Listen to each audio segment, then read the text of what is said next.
Hello friends, NASA just revealed its next generation high performance space flight computing HPSC processor, a tiny system on a chip that operates nearly 500 times faster than the current space flight computers.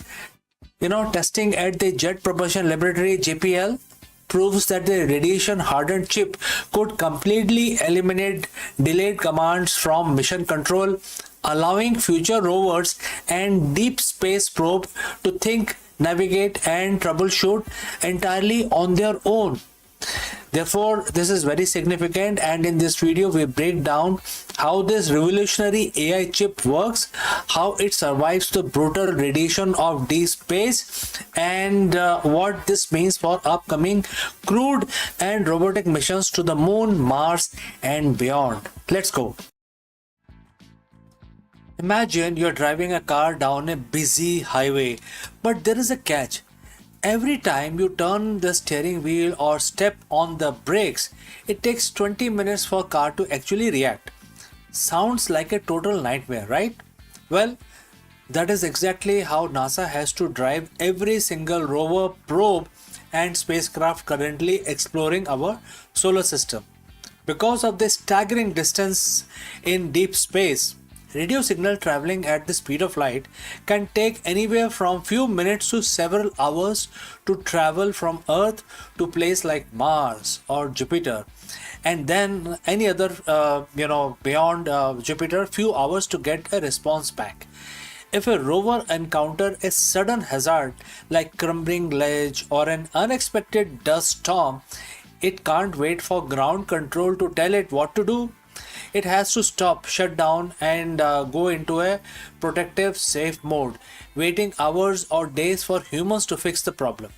But in May 2026, NASA announces a breakthrough that will challenge the rules of space exploration forever. They have officially built and begun testing a revolutionary new brain for the spacecraft, a tiny microchip that allows deep space probe to finally think, react, and navigate entirely for themselves. So friends, if you have reached this far, please inform us from which city you have tuned in and in which language you are watching this video.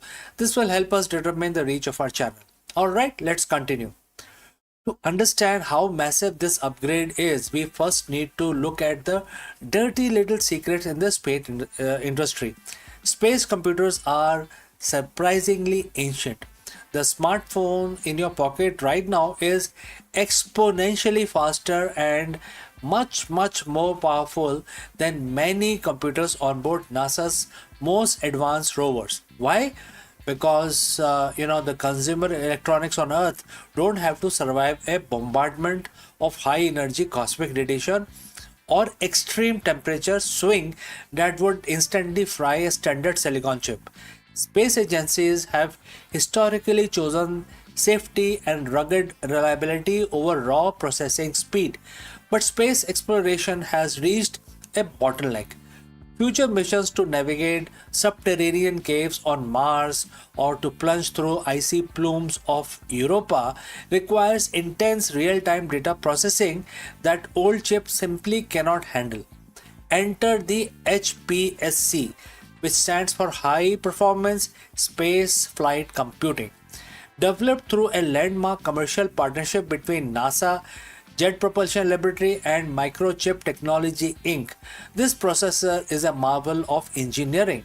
It's a system on a chip, or SoC, meaning it packs an entire computer worth of central processing unit, memory, controller, advanced networking units, and computational accelerator onto a single piece of silicon that fit right into the palm of your hand.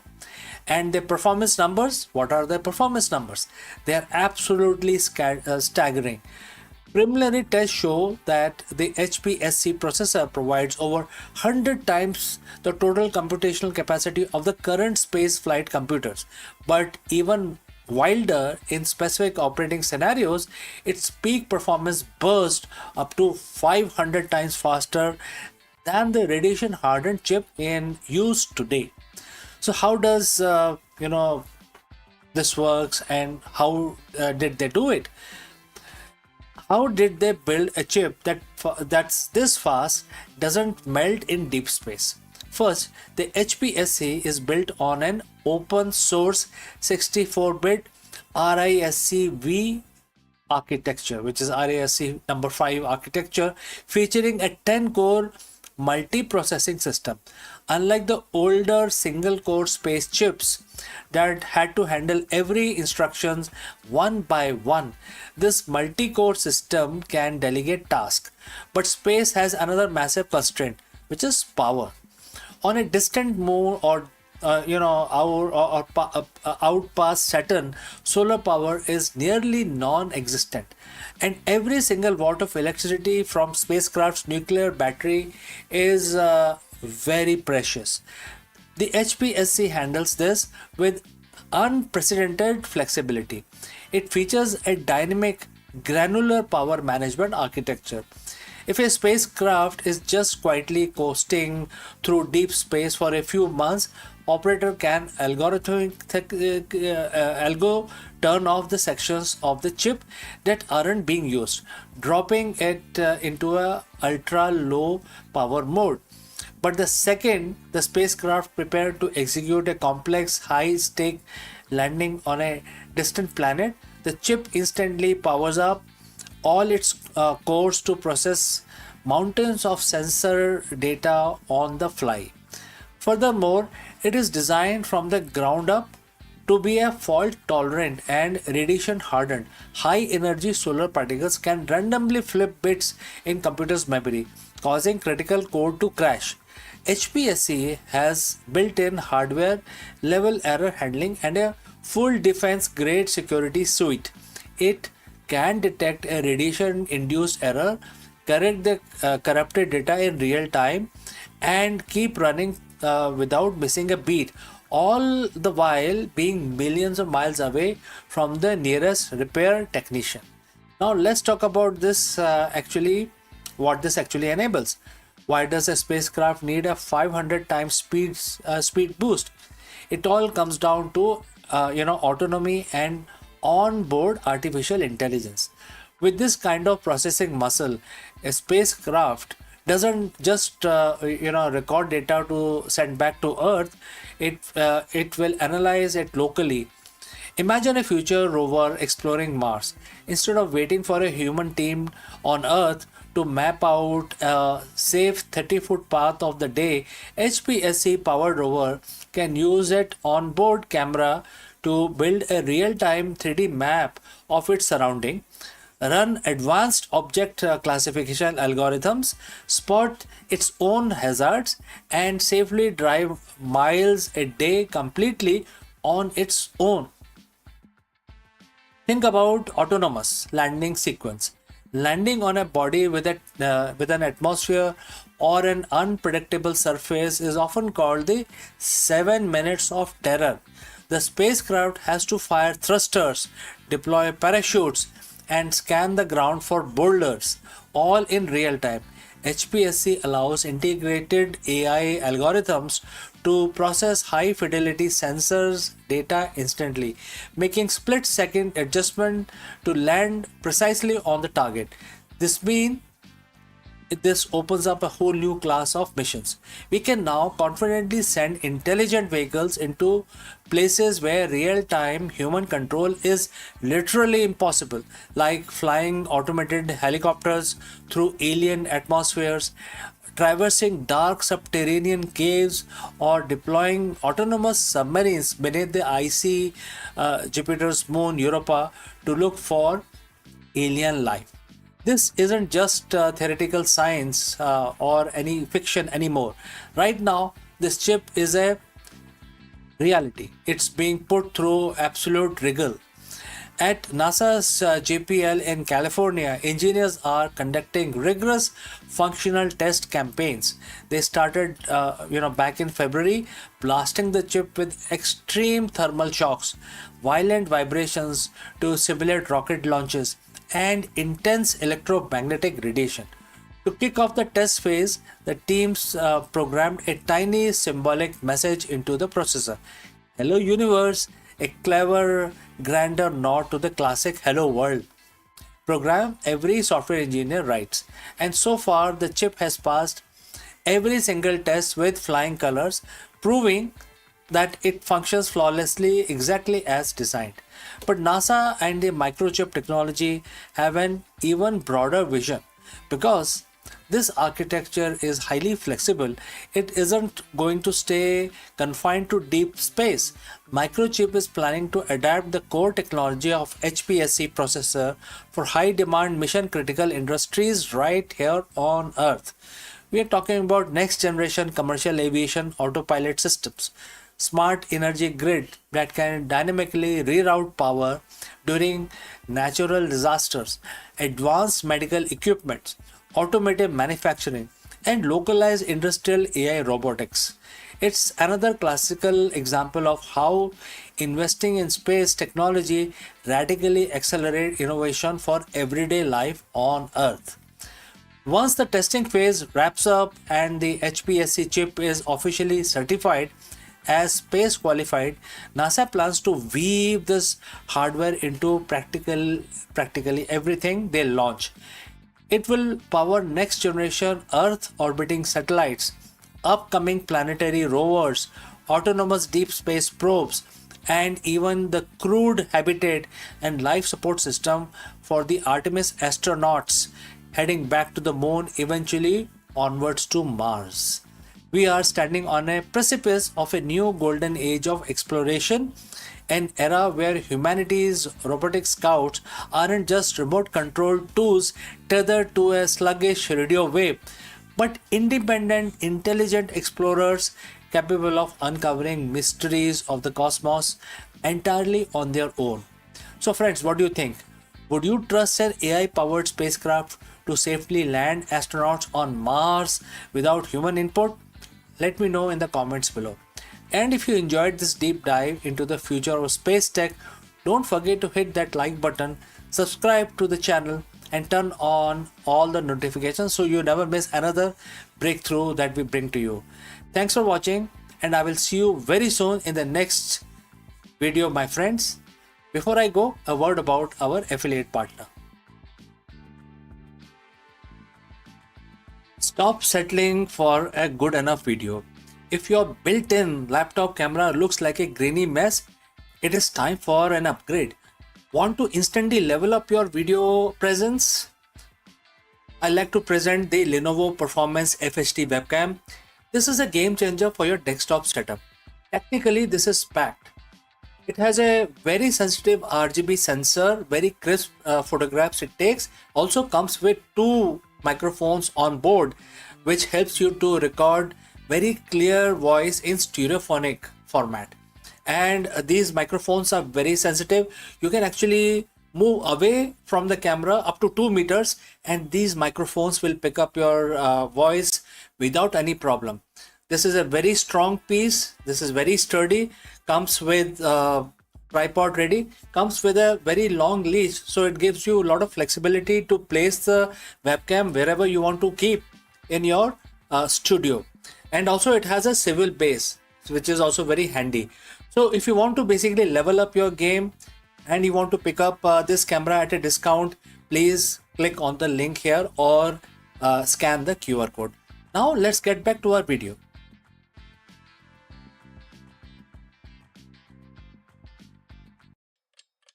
Hello friends, welcome and namaskaram. In the era of endless data saturation, 24 by 7 market analysis, and constant forecasting, the most dangerous trap for modern CEO is the noise. Are you making decision based on reality, or are you operating within a loop of the past assumption and the future anxiety? In this video, we decode timeless principle from Bhagavad Gita that serves as a masterclass in strategic clarity. We explore how to break free from the forecast of the illusion, the collective confusion that clouds executive judgment, and reclaim the ability to see the market as it truly is. Let's go. Imagine your average Tuesday morning.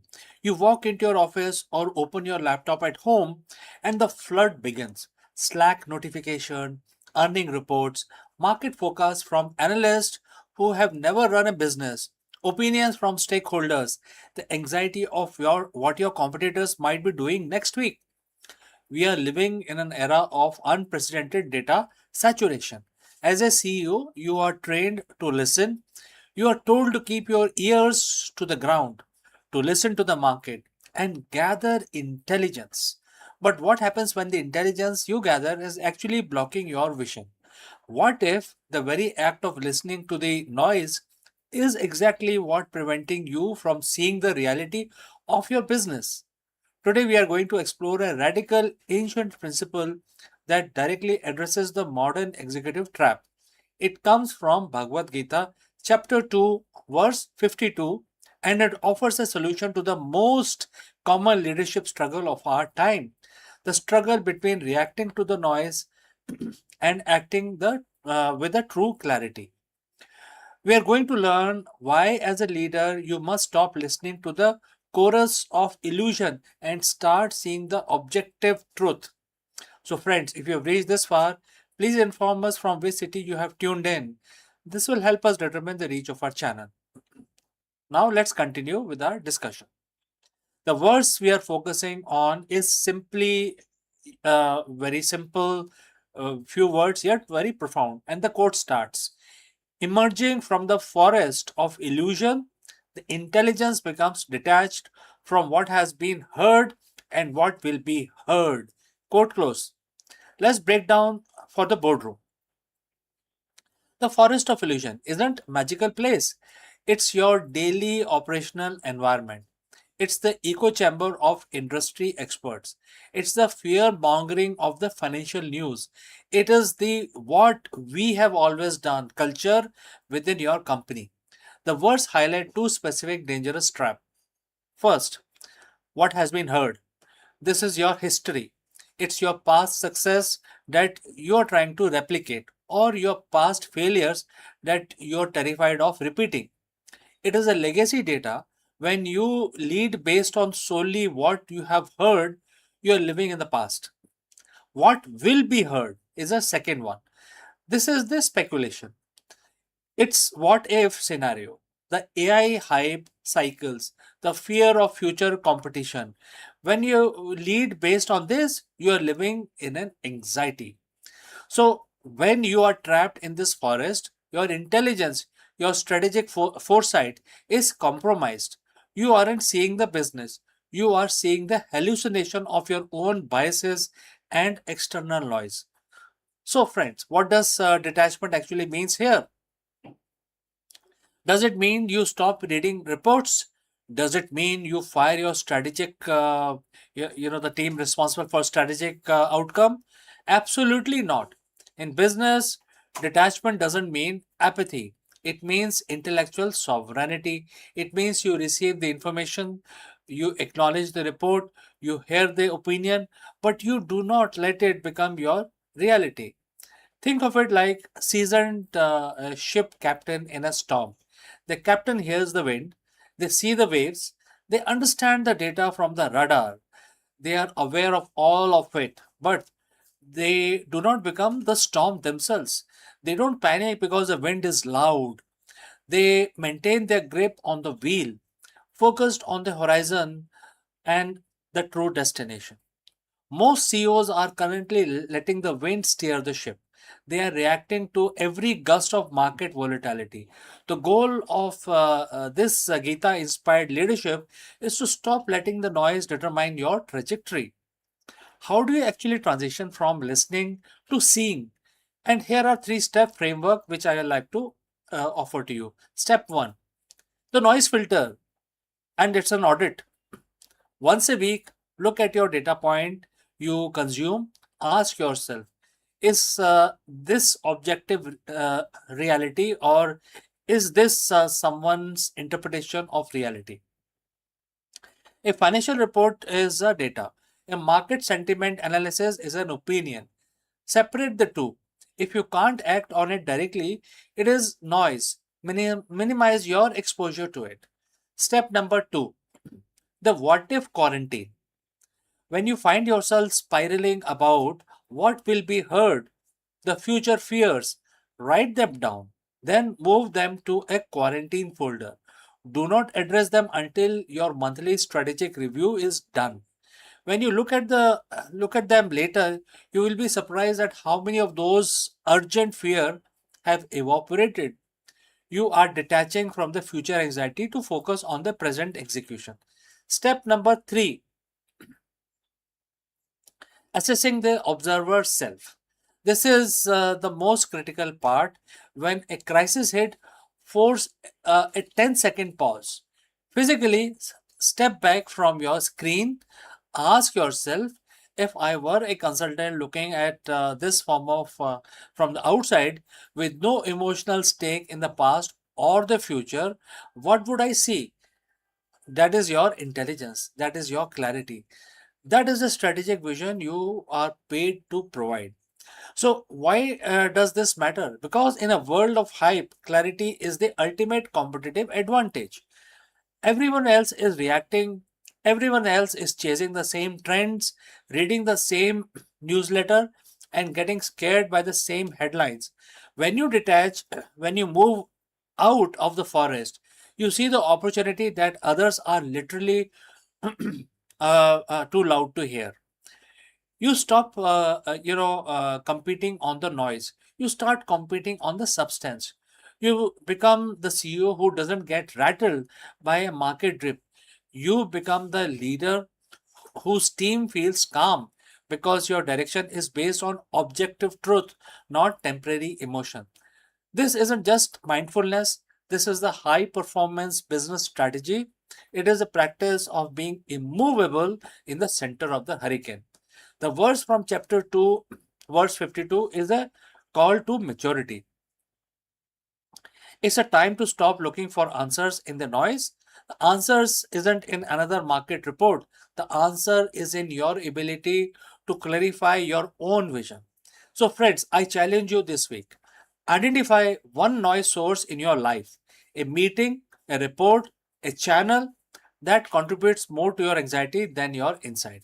Cut it out, create the space, step out of the forest, start seeing the reality of your business.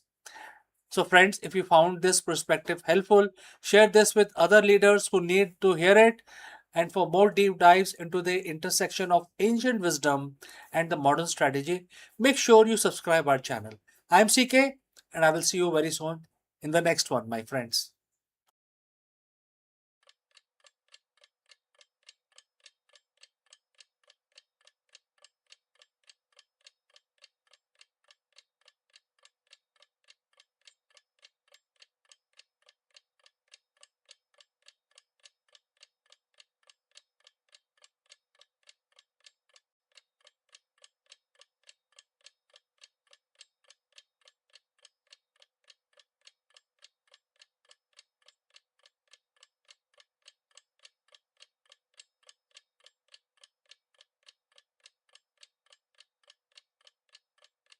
Hello, friends. We are deconstructing the sophisticated hydraulic mastery etched into a very bastion of Vijayanagar Empire. By tracing hidden stone channels and forgotten cisterns, we reveal the blueprint of ancient superpower.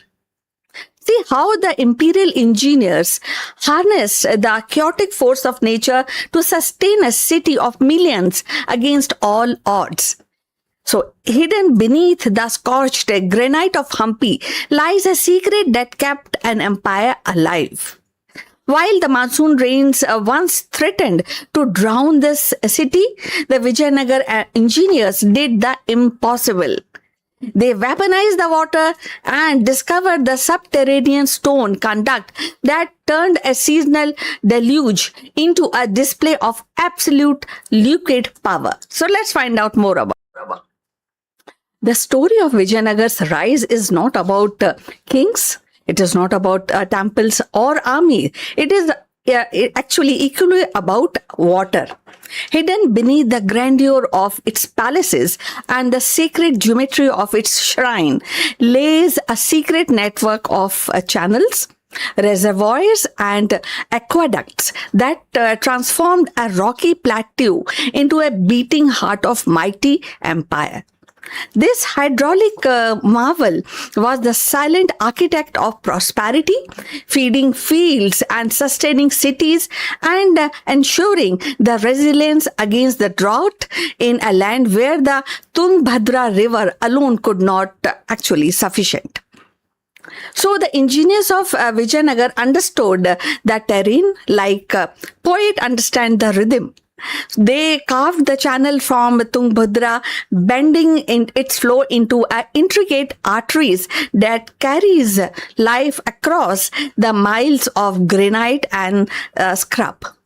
So these channels fed massive tanks, something like pushkarnis, the simmering like a mirror beside a temple, not only serving ritual purity, but also acting as a reservoir for civic life.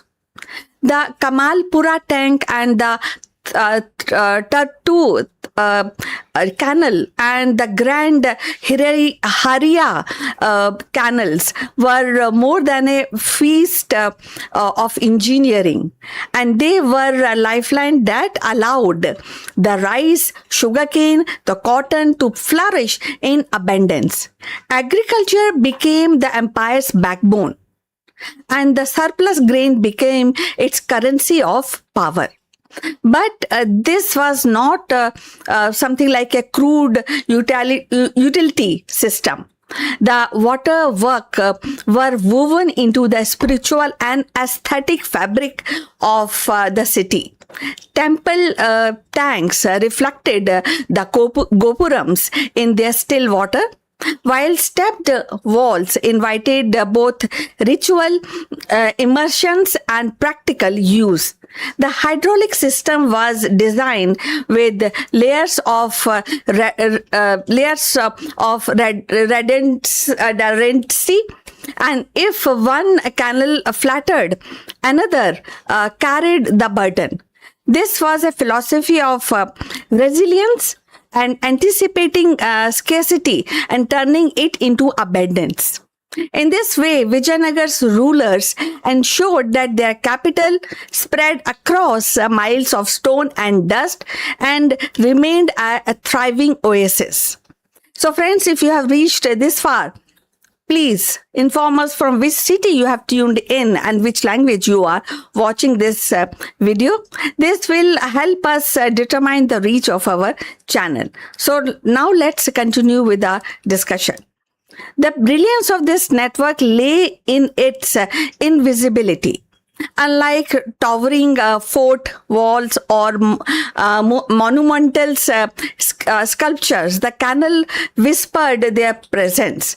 They were embedded in the landscape, blending with the boulders and the field, and their genius revealed only when one traced the flow of water from river to tank to crop. So this quiet infrastructure sustained armies, artisans and pilgrims alike, making Vijayanagar not just a city of stone but a city of substance. When foreigner travelers like Domingo Pias and Fernão Nunes visited, they marveled not only the bazaars and temples, but at the sheer abundance of food and water. They saw a city where the scarcity had been conquered by design, where the prosperity was engineered into the land itself. The hydraulic system was empire's invisible crown, ensuring that Vijayanagar could withstand seas, drought and time. Today, as ruins lie scattered across Hampi's landscape, the remnant of this water network, still we can find its presence after monsoon rains. The canals carved into granite, tank that still hold water, and field that still bear crops remind us that the empire are built not only on conquest but on the quiet mastery of nature. So Vijayanagar's hydraulic marvel were the secret veins of empire, carrying life through the stone and proving that water, more than gold or army, is the true foundation of civilization. So the tale of Vijayanagar water network closes not with the silence but with the lingering echo of ingenuity. The empire's canals and tanks and aqueducts were more than stone and flow. They were the veins of civilization that understood how to turn a harsh landscape into a cradle of abundance. In their quiet persistence, these hydraulic marvel remind us that the power is not only forged into battles or carved in temples, but also in the unseen current that sustain life.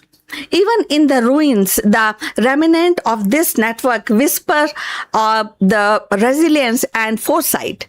They stand as testimony to a vision that bound nature, human with will into a harmony, proving that empire rise not merely on conquest but on a wisdom of nurture.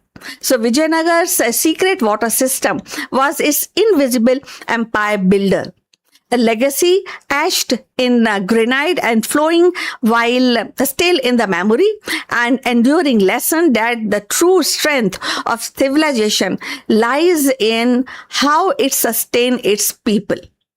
So we have come to the end of this discussion. Please like and subscribe our channel, and we look forward for your comment on this topic. So see you in the next one. Till then, bye.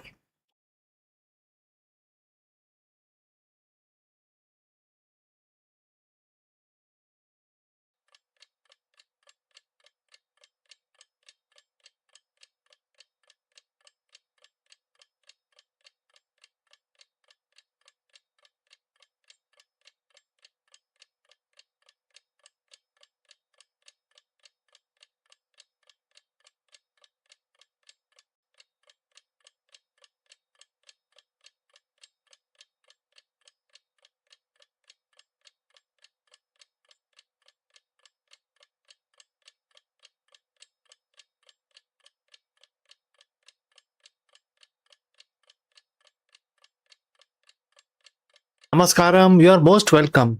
Are you a modern business leader or CEO feeling overwhelmed by constant market chaos, uncertainty, and decision fatigue? Today, we will discover how a 5,000-year-old framework can give you ultimate corporate edge.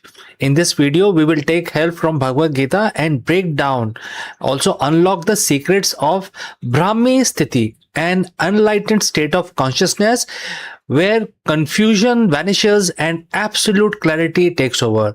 We will learn how top-tier executives can apply this timeless principle to navigate high-stake corporate environment without second guessing. Let's go and discuss this further. Picture this, friends. It's 11 p.m. and the board meeting is tomorrow morning at 8 a.m. sharp. You are staring at the spreadsheet filled with shifting market forecast, supply chain bottlenecks, and the potential merger that could either make or break your company this quarter. Your chest feels tight.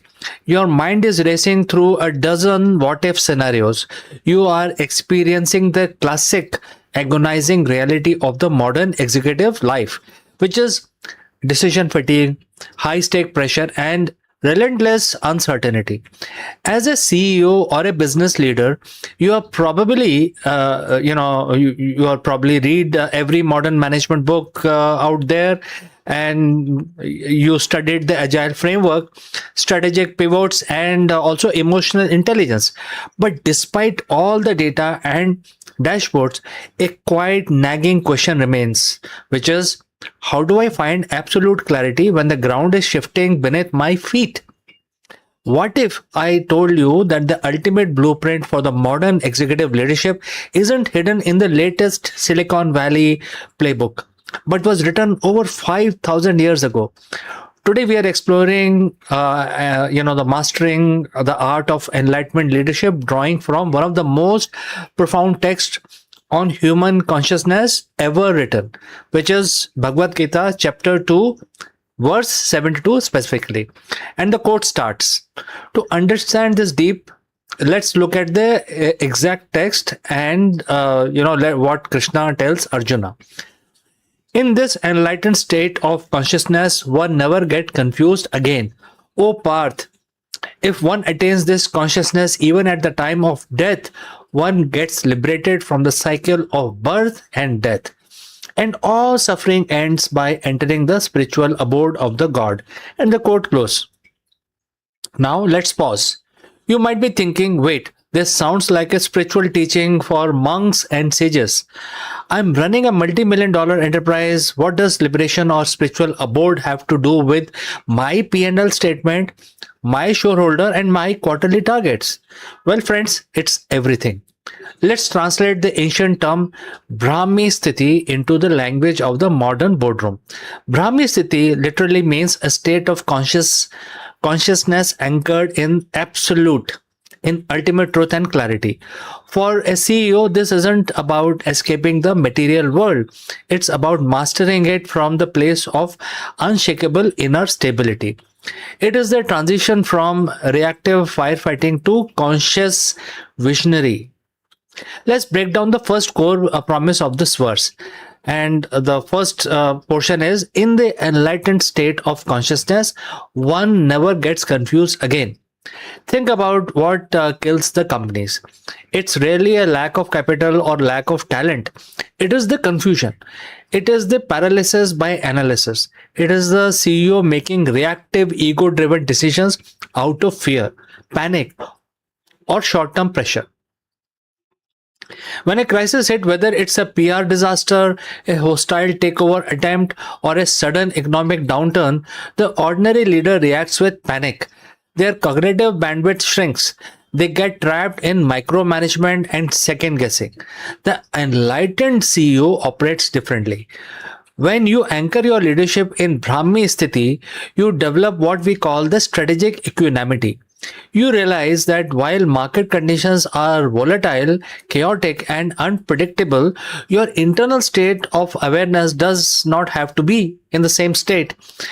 Imagine walking into a high stakes negotiations where other find is what other side is aggressive, also bluffing and trying to rattle you. If you are operating from ego and fear, you will fold or overpay. But if you are anchored in absolute clarity, you see through the noise instantly. You spot the underlying leverage. You make a cold, calculated, deeply intuitive decision without a single ounce of confusion. That is what never getting confused again looks like in the C-suite. It is a superpower of the supreme mental clarity amongst the corporate chaos. Let's look at the second dimension of this verse, which is the promise of ending suffering and finding true liberation. In the corporate world, we don't often talk about suffering. We use clinical terms like burnout, chronic stress, and compassion fatigue. Let's be honest about the emotional toll of the leadership. Many CEOs are carrying a profound, quiet weight. You feel isolated at the top. You tie your entire self-worth to your company's stock price or valuation. If the company wins, you feel like a god. If the stock drops, you feel like a failure. This roller coaster of validation and despair is the exact cycle of suffering as mentioned in Bhagavad Gita. So when Lord Krishna talks about breaking free from suffering and achieving liberation, he is offering a masterclass in detachment from the outcome. Now, detachment in business is often misunderstood. People think it means not caring. Far from it. It means caring deeply without the process, with the process, the people, and the mission, while releasing your psychological addiction to the outcome. When you stop tying your identity to external metrics, something remarkable happens. The burnout completely vanishes. You stop lying awake at night agonizing over things outside your control, like microeconomic shifts or competitor moves, etc. Instead, you focus 100% of your energy on what is within your control, which is your integrity, your vision, your execution, and how you mentor your team. You move from state of desperate striving to a state of powerful, inspired execution. This brings us to the ultimate evolution of a leader, moving from transactional leadership to transformational legacy. Most business leaders build companies to extract value. They want scale, they want market share, and an exit strategy. There is nothing inherently wrong with that, but the truly great historic figures, the leaders who built the institutions that lasted for centuries, operated from a deeper well. When CEO embodied Brahmi Sthiti, their leadership shift from what can this company do from my ego and my bank account to what enduring value can I create through this enterprise that elevates everyone it touches. Your employees stop being just resources on the spreadsheet and become human beings whose growth and who's very important, and you are the steward of those people's growth. Your customers stop being just target demographics and become partners in the shared mission. And ironically, when you stop chasing short-term validation and start leading from this enlightened service-oriented consciousness, the financial results follow naturally. Integrity, clarity, and trust are the ultimate high yielding assets in modern business. So let's bring this all together. Let's bring this all home. Leadership is not just a title, it is the spiritual practice disguised as commerce. Every single day, your decision shapes the livelihood of dozens, hundreds, or even thousands of people. You cannot afford to lead from a place of confusion and panic and ego. So, friends, next time you face a massive corporate crisis, the next time your mind races and anxiety creeps in, pause, step back, remember chapter 2 of Bhagavad Gita, verse 72. Ask yourself, am I reacting from fear or am I anchoring myself in absolute clarity? Take a deep breath, step into an enlightened state of consciousness, because when you master your inner state, you master your market. If this lesson resonated with you, hit that subscribe button, share this video with fellow leaders who need a dose of clarity today, and drop a comment below about how you are cutting through the confusion in your own business or your company this week. Thanks for watching. Lead with clarity, friends, and I will catch you again very soon in the next one.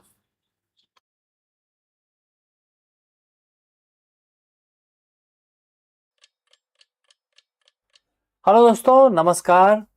इस video में हम discuss करेंगे कि क्या modern technology का use करके हम अर्थ के मैग्नेटिज्म को हैक कर सकते हैं।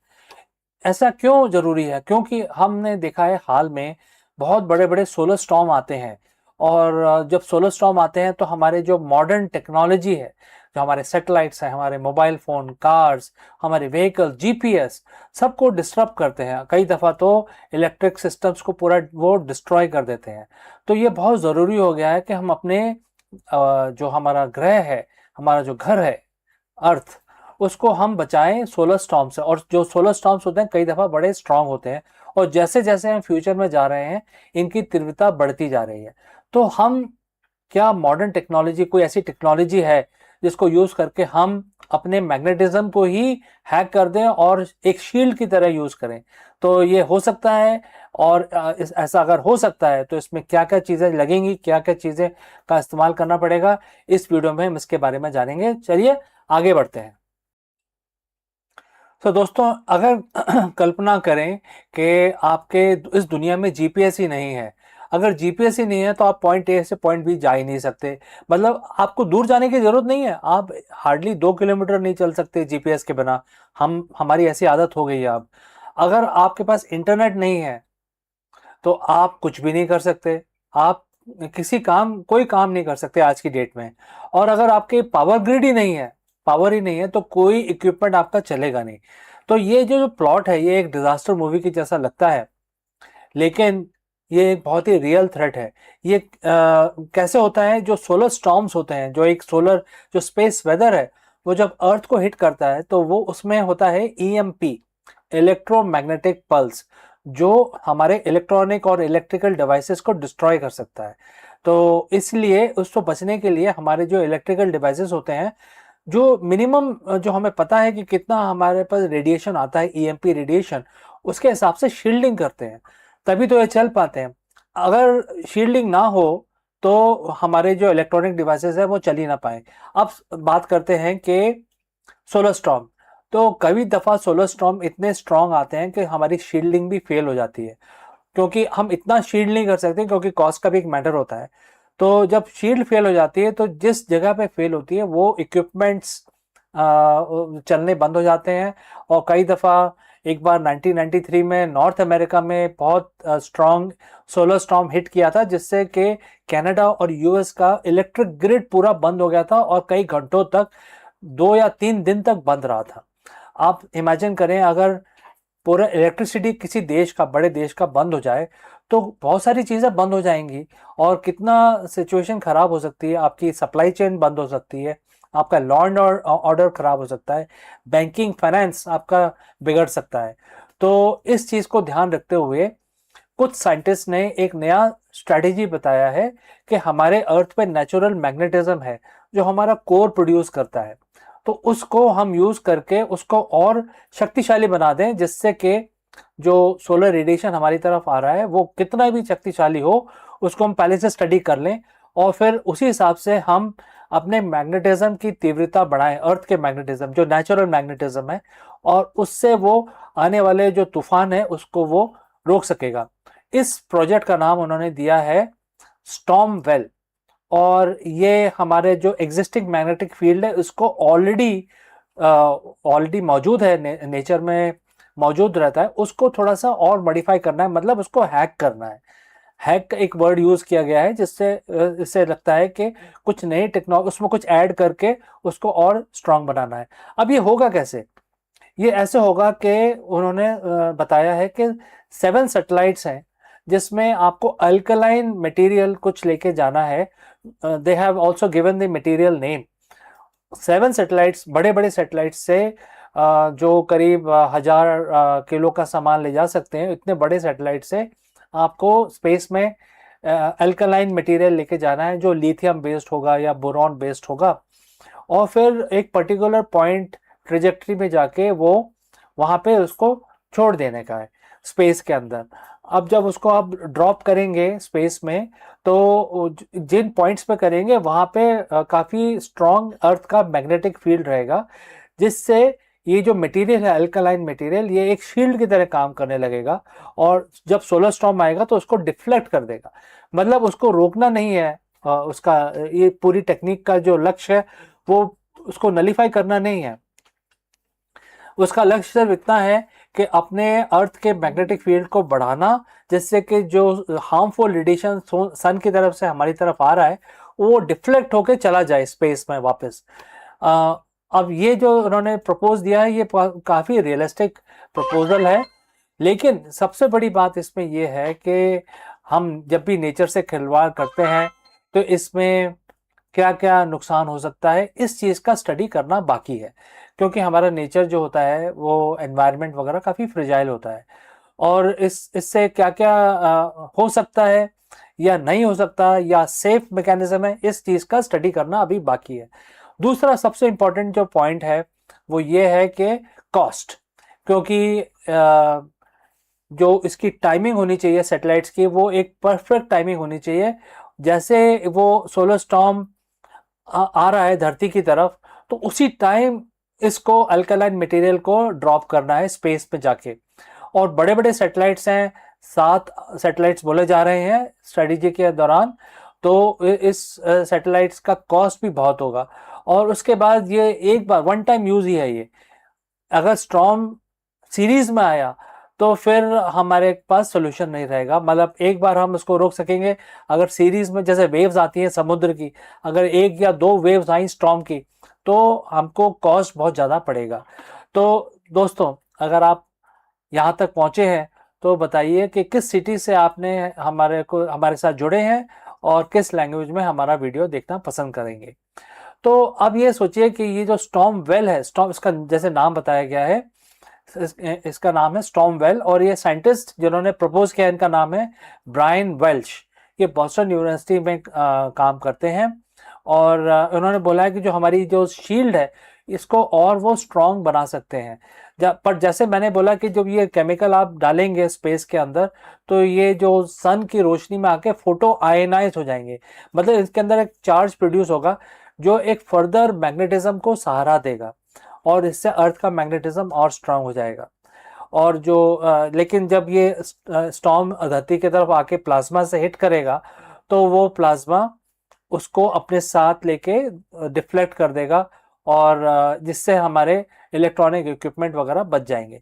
नाउ, अब इसमें मैंने प्रोज एंड कॉन्स दोनों बताए हैं आपको। प्रोज ये है कि हमारे जो इलेक्ट्रॉनिक जो हमारा लाइफस्टाइल है वो बच जाएगा, और कॉन्स ये है कि हमें ये पता नहीं है कि इसका साइड इफेक्ट क्या होगा और इसमें कितना खर्चा आएगा, तो इसके लिए काफ़ी रिसर्च करना बाकी है। अब हम बात करते हैं एथिकल कंसिडरेशंस की। देखिए, ऐसा है कि जैसे अगर हम 100 साल पुरानी बात करें तो उस टाइम ना मोबाइल होते थे, ना कारें होती थी, ना सैटेलाइट्स होते थे, लेकिन आज की डेट में हमारा जो लाइफस्टाइल है वो इन पे डिपेंडेंट है। जैसे कि मैंने वीडियो के शुरू में बोला कि जीपीएस के बिना हम कहीं जा नहीं सकते, इंटरनेट के बिना हम रह नहीं सकते, और बिजली के बिना तो हम सर्वाइव ही नहीं कर सकते। अगर बिजली नहीं हो, इलेक्ट्रिसिटी ना हो हमारे घरों में, तो कुछ भी नहीं होगा। तो इसकी वजह से अभी हमें सोचना पड़ेगा कि जो स्टॉर्मवेल जैसे प्रोजेक्ट हैं, या या कोई और प्रोजेक्ट फ्यूचर में, या कुछ प्रोटेक्शन जो हमें स्पेस रेडिएशन से बचा सके, ये हमारे लिए काफ़ी ज़रूरी है। क्योंकि हमारे एनवायरनमेंट के अंदर सैटेलाइट्स हैं, हमारे एनवायरनमेंट के अंदर इलेक्ट्रिकल ग्रिड्स हैं, और हमें ये भी देखना पड़ेगा कि हमें कॉस्ट बेनिफिट एनालिसिस भी करना पड़ेगा कि कितने पैसे हैं, और ये भी सोचना पड़ेगा कि सारे धरती के सारे देश एक साथ कैसे आए। सो जियो पॉलिटिक्स का भी इसमें रोल है, क्योंकि एक सैटेलाइट छोड़ के एक कंट्री नहीं बचा सकते, हमें 7 सैटेलाइट छोड़ के सारी धरती को बचाना है। तो इसका मतलब ये है कि जो भी खर्चा होगा वो सारी कंट्रीज कंट्रीब्यूट करेंगी, तभी ये पॉसिबल हो पाएगा। तो ये जियो पॉलिटिकल एक सिचुएशन भी बनती दिखाई दे रही है इस पर्टिकुलर प्लान के अंदर। तो दोस्तों, आपको क्या लगता है, क्या करना चाहिए? सोलर स्टॉर्म एक बहुत बड़ा रिस्क है हमारे लिए, या या इतना बड़ा रिस्क नहीं है? आप बताइए हमें। और दूसरी बात यह है कि हम सोच रहे हैं कि हम स्पेस फ्लाइट करेंगे, तो ये जो लर्निंग होगी हमें, ये हमें जब अर्थ से बाहर निकलेंगे तो भी हमें सेव करने में काम आ सकती है। अगर हम स्पेस में जा रहे हैं और स्टॉर्म आ गया जो हमारे स्पेसशिप को हिट करा, और वहाँ पे सब कुछ शट डाउन हो गया, तो हम क्या करेंगे स्पेस के अंदर? तो जो टेक्नोलॉजीज है ये बहुत ही इंपॉर्टेंट है मेरे हिसाब से तो, but I want to know from you, आप क्या सोचते हैं इसके बारे में? तो जरूर कमेंट करके बताइए। Thanks for watching. मैं आपसे फिर मिलता हूँ दूसरे वीडियो में जल्द ही।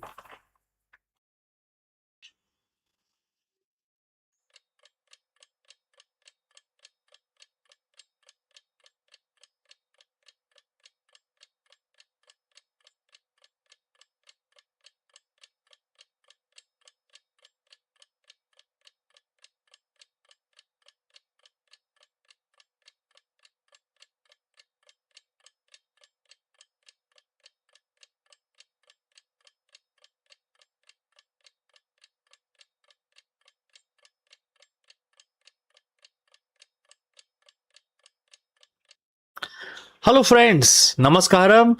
You're most welcome.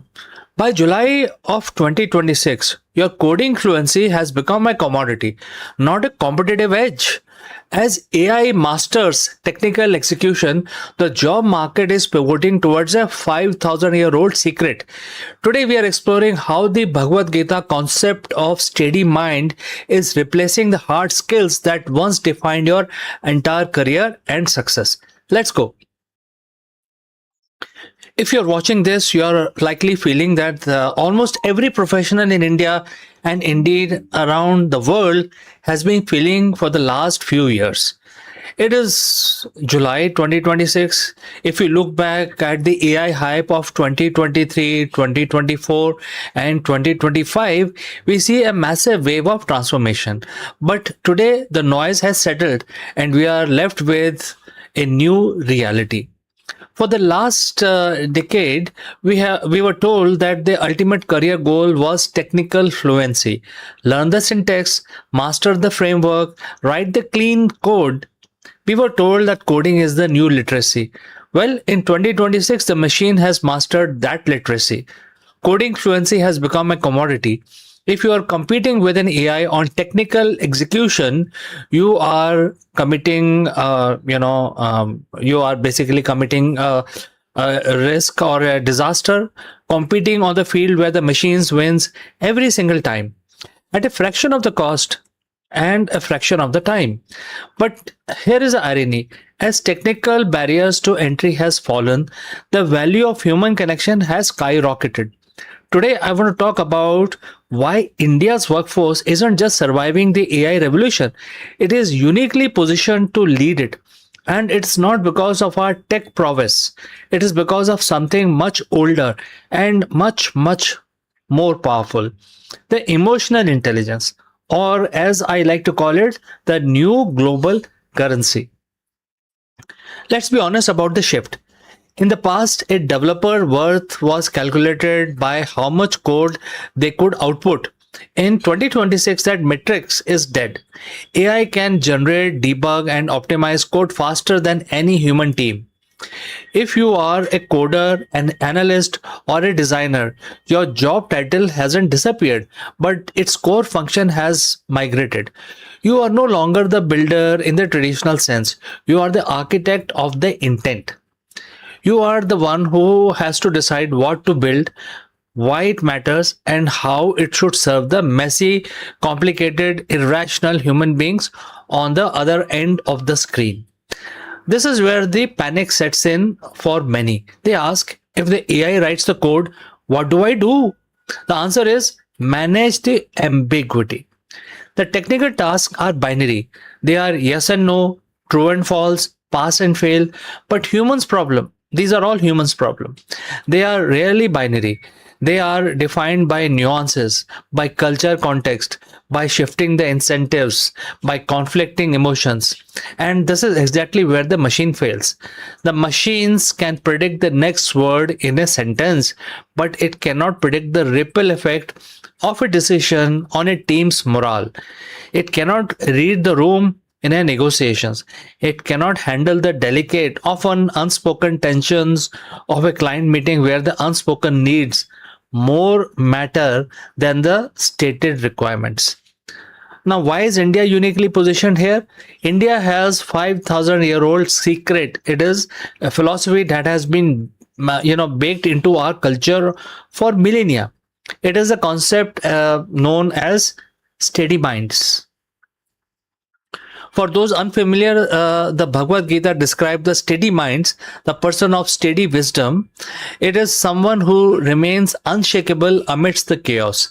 It is someone who possesses equanimity in the face of pleasure and pain, success and failure. So in 2026, this isn't just a spiritual concept. This is the ultimate professional superpower. Think about the modern workplace. It is chaotic. It is fast paced. It is full of AI anxiety, and we are constantly bombarded with new tools, new threats, and new benchmark. Most of the global workforce is reacting to this with panic, burnout, and the frantic adaptation. But the steady mind mindset is different. It is the ability to stay calm, centered, and discerning while everything around you is changing. India's workforce has unique advantages because we are a high context culture. We are used to navigating complex social hierarchies, reading non-verbal cues, and managing large, diverse group of people. Our social infrastructure is built on relationship-centric collaborations, not just task-centric transactions. While the West has often optimized for efficiency, India has inherently optimized for resilience.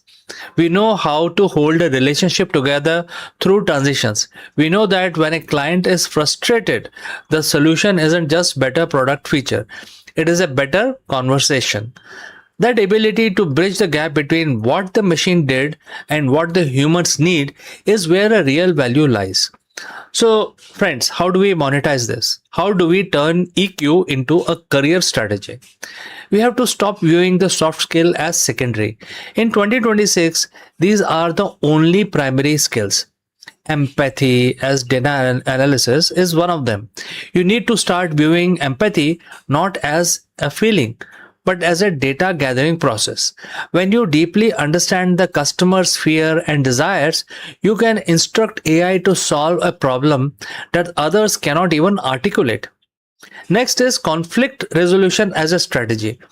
So, in a world where AI can automate tasks, human conflict becomes the biggest bottleneck to progress.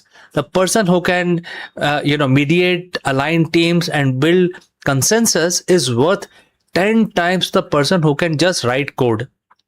The human in the loop integrity is the next one. The AI models are prone to biases and hallucinations. Believe it or not, even AI is hallucinating. The steady mind professional act as the ethical filter. You are the moral compass for the machines that discriminate. That sense of is this actual right, not just efficient, is purely a human task. No machines can take over that activity. And this is not about being nice. This is about being essential. If you want to be irreplaceable, you must become the person who makes the technology actually work for people. So, friends, as we move through the rest of 2026, I want you to reframe your career development. Stop asking, what new tools do I need to learn? Start asking instead, what human problems do I need to understand? Stop competing with algorithm. Start leading it. The future doesn't belong to the people who can code the fastest. It belongs to the people who can hold the vision, maintain the relationships, and stay steady while the world reinvents itself. India has always been a civilization of storytellers, diplomats, and philosophers.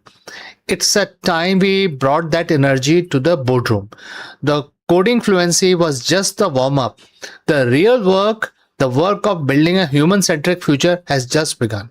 So, friends, if you have any observations, any suggestions, please do not hesitate to send it across. Thank you for watching, and I will catch you again in the next one.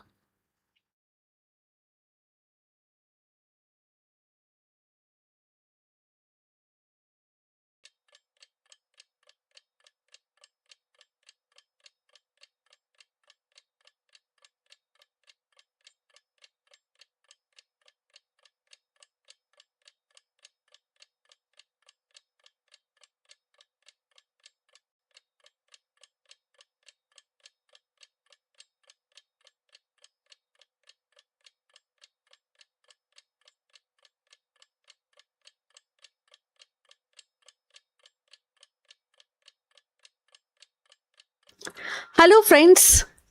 Today we are discussing a very important topic, and this topic is about no contact. So to actually begin with this, they didn't just stop calling because they lost interest. They stopped because your energetic frequency is accidentally pushing them away. You are staring at a silent phone, wondering whether it is all went wrong and where it actually was wrong, where I was wrong. So ghosting creates a stagnant longing that traps you in a low vibrational desperation. But there is a way to bridge that gap. Silence isn't like a dead end. It is a mirror reflecting a karmic blockage you can clear right now. We will decode the tarot to reveal exactly how to manifest a genuinely reply through a high vibrational ailment. Today, we are using spiritual alchemy to flip the script and make your energy irresistible. So let's find out more. Sometimes silence on the other hand of the phone isn't about love fading. It is about energy misalignment. And when communication suddenly halt, what you are experiencing is often energetic wall, a barrier built by mismatched frequencies. And it is not that affection has disapproved, rather a vibration between you and the other person has shifted, creating a static that blocks the natural flow of connection. So in these movements, many fall into a trap of desperate vibrations. The frantic energy of wanting, needing, and chasing send out a signal that repel rather than attract. So instead of drawing their attention, this anxious frequency pushes them further away and keeping their phone silent and your heart restless. So it is not a rejection, it is resonance. So the more you panic, the more the universe mirror that panic back to you. So traditionally, reaching out, calls, text, and long explanations rarely work when the deeper karmic connection is tangled in unresolved emotional clutter. So if the bond is blocked by past wound, unspoken truth, or lingering doubts, no amount of surface level effort can break through these barriers, these walls. The silence isn't a punishment also. It is a pause, a cosmic invitation to clear your own energy first.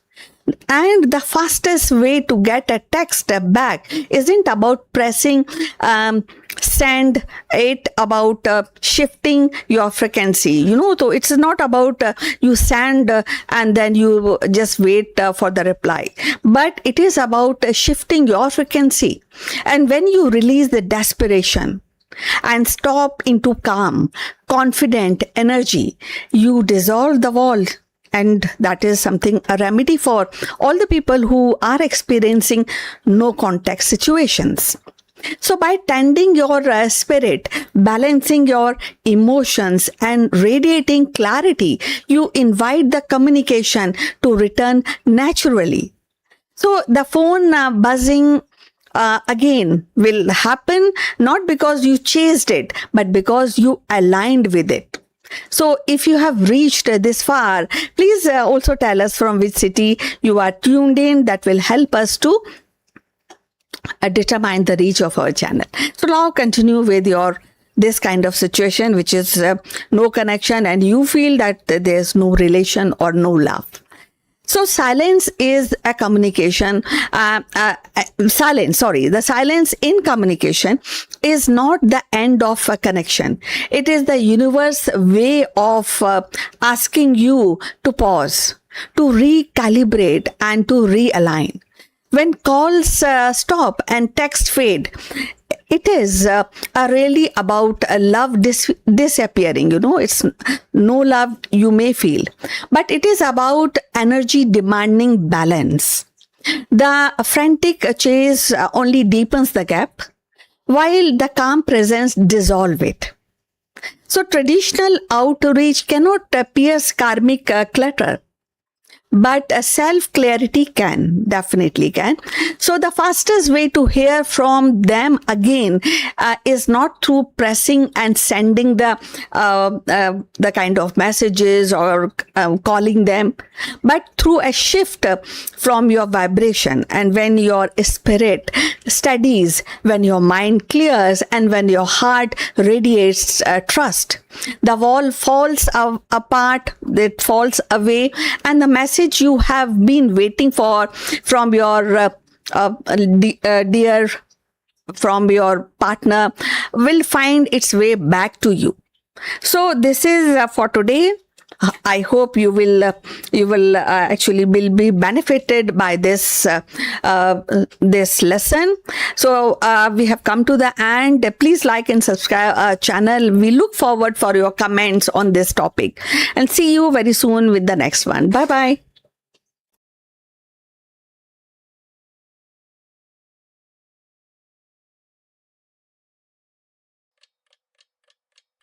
भारतीय इतिहास की धारा में कई योद्धा आए और गए, पर कुछ नाम ऐसे हैं जो सदियों तक गूंजते रहते हैं। फरीद खान, एक साधारण अफगान सरदार का बेटा, जिसने अपनी योग्यता और साहस से दिल्ली की गद्दी हासिल की और शेर शाह सूरी कहलाया। उनकी कहानी केवल सत्ता की नहीं है, बल्कि दूरदर्शिता की, प्रशासनिक सुधार की और अदम्य संकल्प की है। चलिए और जानते हैं इनके बारे में। और भारतीय इतिहास में कई ऐसे शासक हुए जिन्होंने अपनी योग्यता और दूरदर्शिता से समय समय पर इतिहास की और समय की धारा बदली। उनमें से एक नाम है फरीद खान, जो आगे चलकर शेर शाह सूरी के नाम से प्रसिद्ध हुए। उनकी कहानी केवल सत्ता प्राप्ति की नहीं है, बल्कि प्रशासनिक कौशल और न्याय प्रियता की है। फरीद खान का जन्म अफगान सरदार हसन खान सूर के घर बिहार के सासाराम में हुआ। बचपन से ही उनमें नेतृत्व की क्षमता और शिक्षा की प्रति लगाव था। उन्होंने जौनपुर में शिक्षा प्राप्त की और वहीं से प्रशासनिक ज्ञान अर्जित किया। युवा अवस्था में ही अपने पिता की जागीरों का प्रबंधन संभाला। उनकी दक्षता और न्यायप्रियता ने उन्हें जनता में लोकप्रिय बना दिया। कहा जाता है कि एक बार उन्होंने अकेले ही शेर का सामना कर उसे मार गिराया, और तभी से लोग उन्हें शेर खान के नाम से बुलाने लगे। समय के साथ उन्होंने अपनी शक्ति बढ़ाई, बंगाल पर अधिकार किया। 1539 में चौसा की लड़ाई और 1540 में कन्नौज की लड़ाई में उन्होंने मुगल सम्राट हुमायूं को परास्त कर दिल्ली की गद्दी हासिल की। यहीं से उनकी पहचान बनी शेर शाह सूरी, सूर साम्राज्य का संस्थापक। उनका शासन काल केवल 5 वर्षों तक था, यानी कि 1540 से लेकर 1545 तक। और लेकिन इन 5 वर्षों में उन्होंने ऐसे सुधार किए जिनकी गूंज आज भी सुनाई देती है। और आगे बढ़ने से पहले आपसे पूछना चाहेंगे कि अगर आप यहाँ तक पहुंचे हैं तो कृपा करके बताइए कि आप किस शहर से जुड़े हैं हमसे, किस भाषा में आप इस वीडियो को देख रहे हैं। इससे हमारे चैनल की पहुंच को समझने में हमें मदद मिलेगी। और अब चलिए आगे चलते हैं, चर्चा को और आगे बढ़ाते हैं।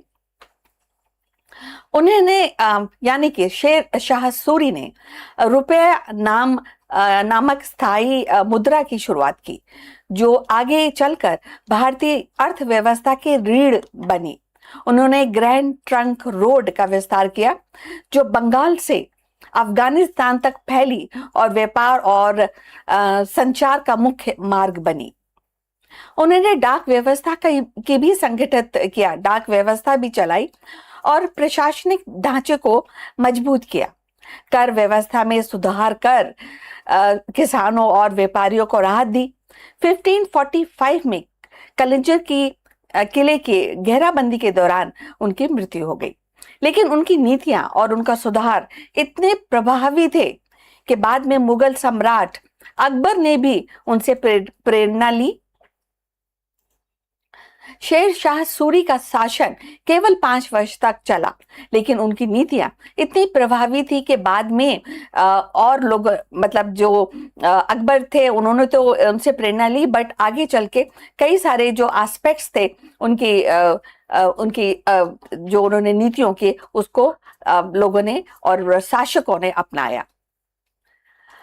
अगर कहा जाए कि हालांकि 5 वर्ष का उनका शासन था, बट उनकी विरासत आज भी जीवित है। फरीद खान ने शेर शाह सूरी बनने की ये जो यात्रा है, जो हमें सिखाती है कि साहस, दूरदर्शिता और न्यायप्रियता से कोई भी व्यक्ति इतिहास की धारा बदल सकता है। वह केवल एक विजेता नहीं थे, बल्कि एक महान प्रशासक और दूरदर्शी शासक थे, जिनकी नीतियां भारतीय उपमहाद्वीप की नींव में आज भी गूंजती हैं।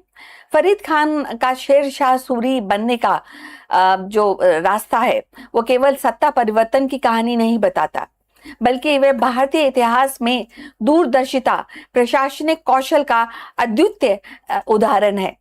उन्होंने अल्पकालीन शासक में ही ऐसी नीतियां लागू की जिनकी गूंज आज और आगे भी सदियों तक सुनाई देती रहेंगी, चाहे वो रुपया का स्थायी मुद्रा हो, या ग्रैंड ट्रंक रोड का विस्तार हो, या व्यवस्था में सुधार हो। उनकी गाथा हमें ये सिखाती है कि साहस और संकल्प से हर चीज प्राप्त की जा सकती है। व्यक्ति अपनी पहचान बदल सकता है और इतिहास की धारा को नई दिशा दे सकता है।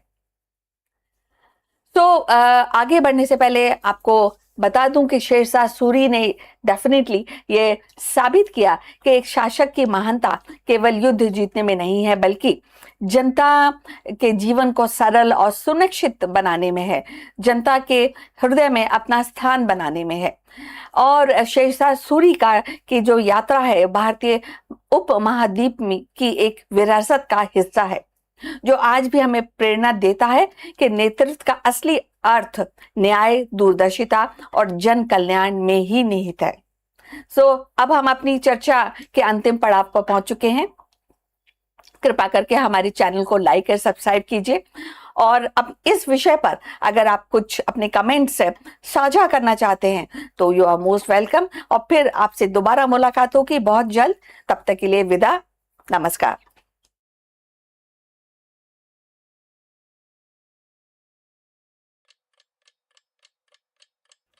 A new eye is about to open upon the universe.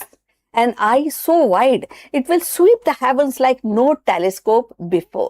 The Nancy Grace Roman Space Telescope is not just about any other machine. It is a cartographer of the cosmos poised to chart 1 lakh unseen world and the rogue wanderers that drift starless through the dark. With mirror that rivals Hubble and the field of view 100 times greater, Roman will transform the night sky into a living atlas. Each planet a pin of possibility, each rogue world a story untold. This is not merely a science, it is exploration on the scale that redefines imagination. Romans gaze still stitch together galaxies, measure the invisible hand of dark energies, and reveal that universe is not sparse but teeming, restless, alive. And its sweep, humanity will find not only few planets, but new questions, new frontiers, and perhaps new homes. So let's find out more. The Nancy Grace Roman Space Telescope is poised to become one of the NASA's most ambitious instruments, a cenital designed to widen humanity's cosmic horizon. Unlike telescopes that focus narrowly on a distinct galaxies or nearby stars, Roman's mission is panoramic and to sweep the sky with unprecedented breadth and cataloging world that drift untethered planets and orbit sun far beyond our reach. This is a wide view which allows astronomers to detect up to 1 lakh new planets, a staggering expansion of known cosmic sensors. Among these will be rogue world, planets that wander the galaxies without a parent star, drifting like celestial nomads through the dark. Each discovery will not only add to the tally of the world, but also deepens the mystery of planetary formation, migration, and survival in the vastness of space. Roman's design is marriage of precision and scale. Equipped with a 2.5 4-meter mirror comparable to Hubble's but paired with the advanced detector. It can capture image covering areas of sky 100 times larger than Hubble's field of view. This means the entire star field, galactical cluster, and planetary nurseries will be revealed in a detail and offering astronomers a tapestry of cosmic evolution. Beyond planet, Roman will probe the dark energies that accelerate the universe expansion, map our understanding of cosmic history. Yet, its planetary catalogue may prove the most transformative, a reminder that the universe is not sparse but teeming with the world, each potential stage of chemistry, climate, and perhaps even life. So, if you have reached this far, please inform us from which city you have tuned in and in which language you are watching this video. That will help us to determine the reach of our channel. Now, let's continue with our discussion. In essence, the Nancy Grace Roman telescope is not just a machine, it is a promise that night sky hold far more than we have yet imagined, and that with each sweep of its gaze, humanity will step closer to answering the timeless question. What is that? Are we alone? Or are we one among countless travelers in universe of the world? So Roman is more than a machine, it is a storyteller of cosmos. Each discovery will be verse in the grand narratives of creation, migration, and survival, that again reminding us that the universe is not a silent void but a living expanse teeming with the world. So its mission is both scientific and poetic. To measure the invisible force of dark energy, to map galaxies like constellations of history, and to show us that the night sky is richer than our imagination dares. As Roman prepare to open its gaze, it carries with it the hope that somewhere among these countless worlds lies the answer of our most enduring question. So, in a sweep of Roman's vision, the universe will no longer be a distant mystery, but a vast, untold atlas of world, each one a reminder that the cosmos is alive, infinite, and waiting to be known. So, we have come to the end of this live streaming on this interesting topic. Thanks for watching, and please like and subscribe our channel, and I'll see you in the next one.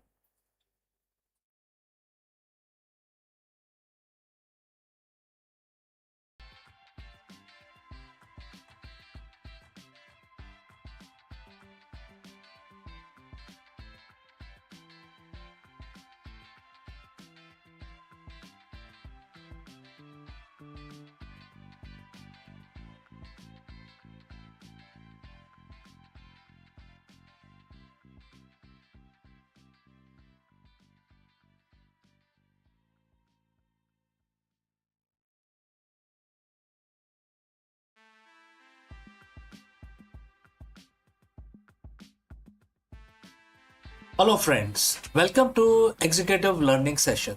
In today's high pressure corporate world, CEOs are often obsessed with the quarterly reports. But what if focusing less on the result actually would lead to better performance? That's a very big and profound question. Therefore, today in this video, we break down the profound leadership wisdom of Bhagavad Gita. And we will also explore how it serves as a blueprint for the modern mindful executives. We explore the concept of Karma Yogi, a leader who performs their duty with intense focus and excellence without becoming slave to the result. So therefore, friends, stick around with this thought and let's explore this further. Picture this. It's 11 p.m. on a Sunday. and you're starting working at a spreadsheet. You have got a quarterly board meeting in 48 hours. The numbers aren't where they need to be, and your heart is racing. Your sleep is now non-existent, and your identity, your very worth as a leader is tied entirely to the bottom right cell of the screen. Right? This happens to everybody, isn't it? Well, we have been taught that the greatest leader, who you must be result driven. We must obsess over KPIs, exit strategies, and stock prices. But here is a paradox: the more tightly you grip the result, the more likely you are, likely to choke the process that creates it. Today, I want to share a piece of wisdom that is 7,000 years old, yet feels like it was written for this morning market volatility. It's from the Bhagavad Gita, chapter 6, first verse of chapter 6.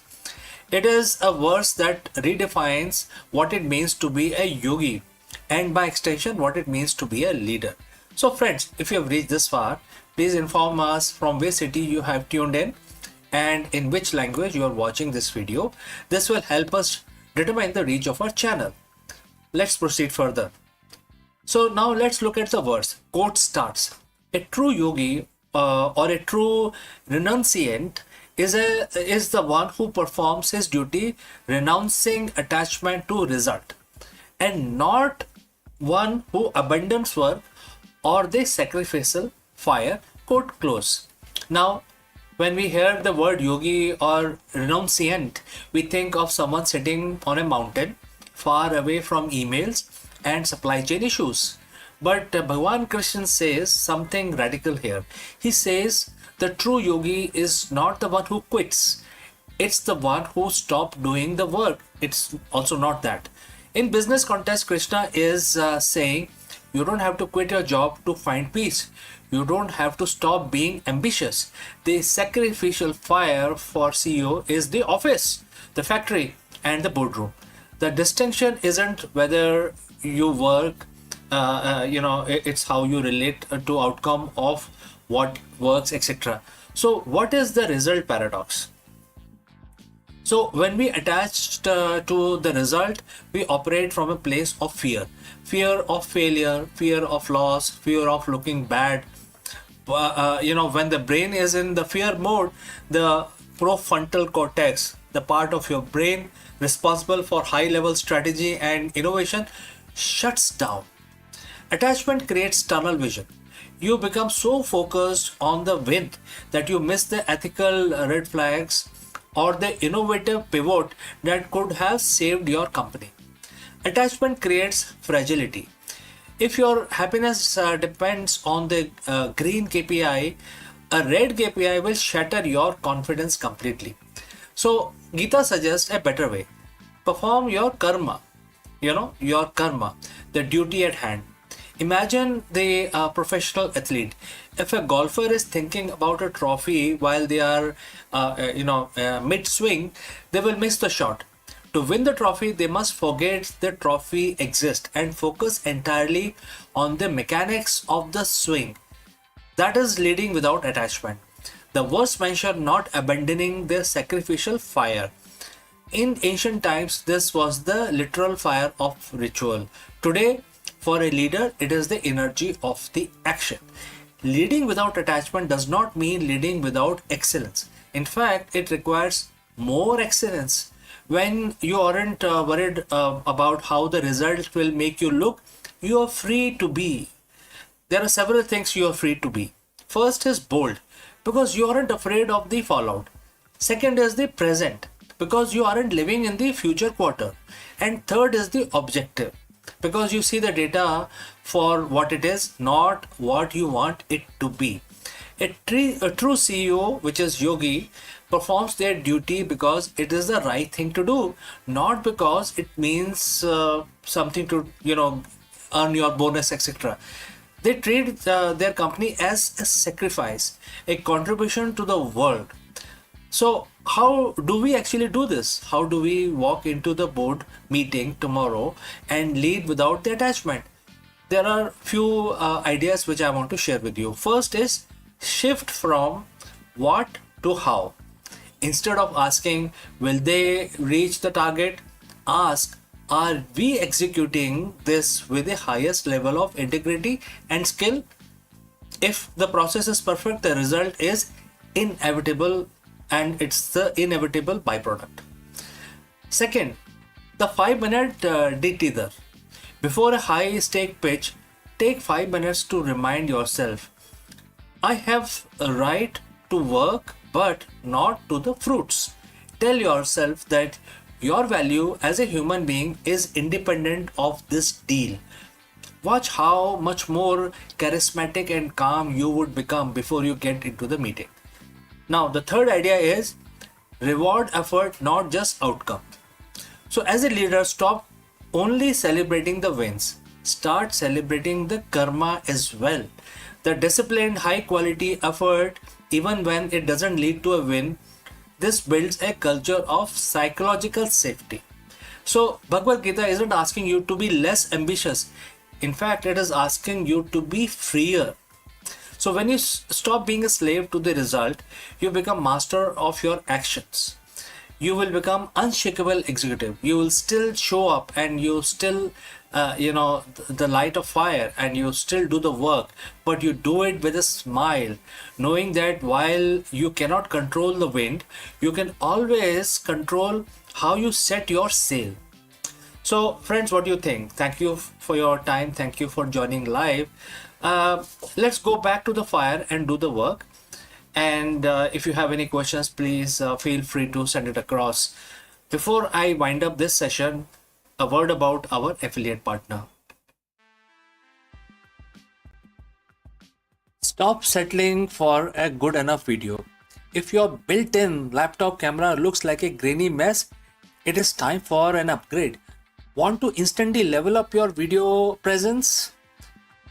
I like to present the Lenovo Performance FHD webcam. This is a game changer for your desktop setup. Technically, this is packed. It has a very sensitive RGB sensor, very crisp photographs it takes. Also comes with 2 microphones on board, which helps you to record very clear voice in stereophonic format. And these microphones are very sensitive. You can actually move away from the camera up to 2 meters, and these microphones will pick up your voice without any problem. This is a very strong piece. This is very sturdy. Comes with tripod ready. Comes with a very long leash, so it gives you a lot of flexibility to place the webcam wherever you want to keep in your studio. And also it has a swivel base, which is also very handy. So if you want to basically level up your game and you want to pick up this camera at a discount, please click on the link here or scan the QR code. Now let's get back to our video.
Friends, is a new trade war which is dubbed as 2.0 beginning?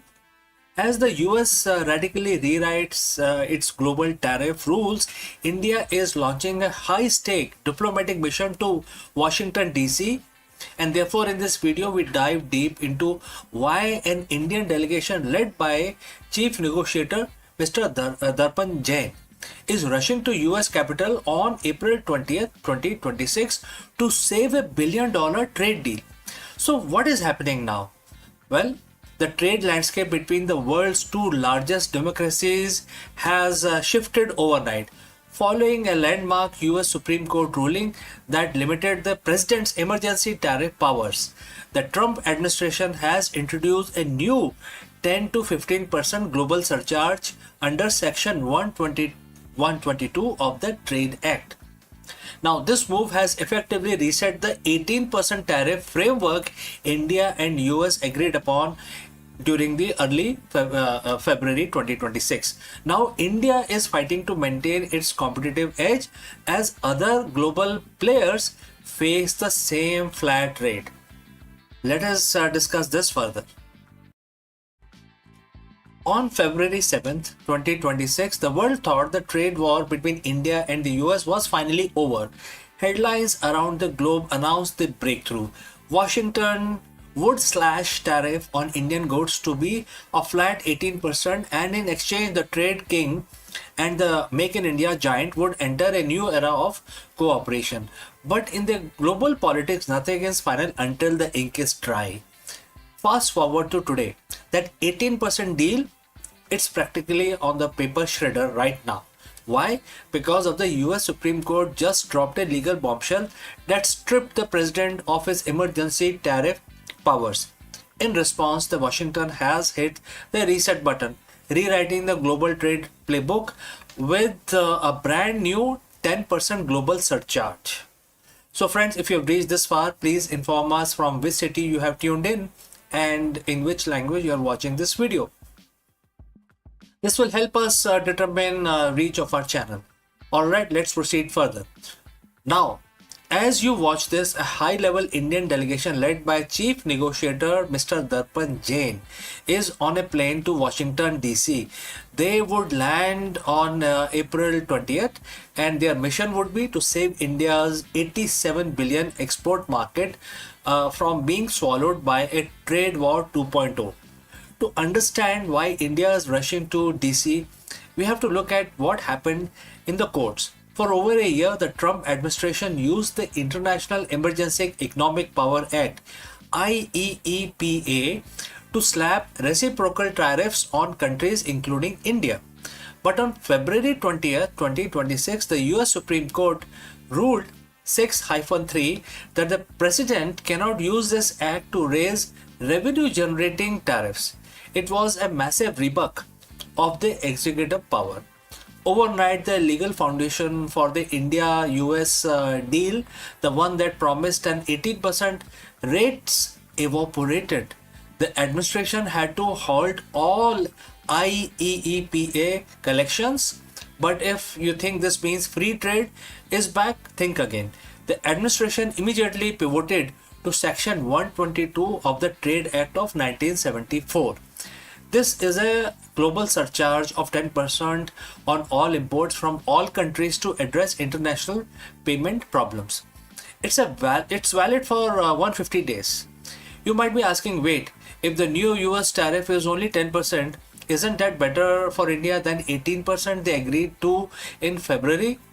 So on paper, yes, but in the world of trade, it is all about comparative advantages. Under the old deal, India was going to pay 18% while its competitor like China or Vietnam might have been paying 25% or even 50% in certain cases. The gap made Indian goods cheaper. But under the new Section 122, everyone pays 10%. Suddenly, India loses its special edge. Furthermore, there is the Section 301 threat. While the 10% global tariff is a temporary fix, the US Trade Representative USTR has launched a fresh investigation into 16 economies, including India. These probes are looking into forced labor and unfair practices. If these investigations go south, India could face even higher punitive tariffs on top of the 10%. And this is why Mr. Darpan Jain and his team are in Washington this week. They aren't just there for coffee, they are there to finalize the bilateral trade agreement and the legal text. And here are the three main fires they need to put out. First is the solar crisis.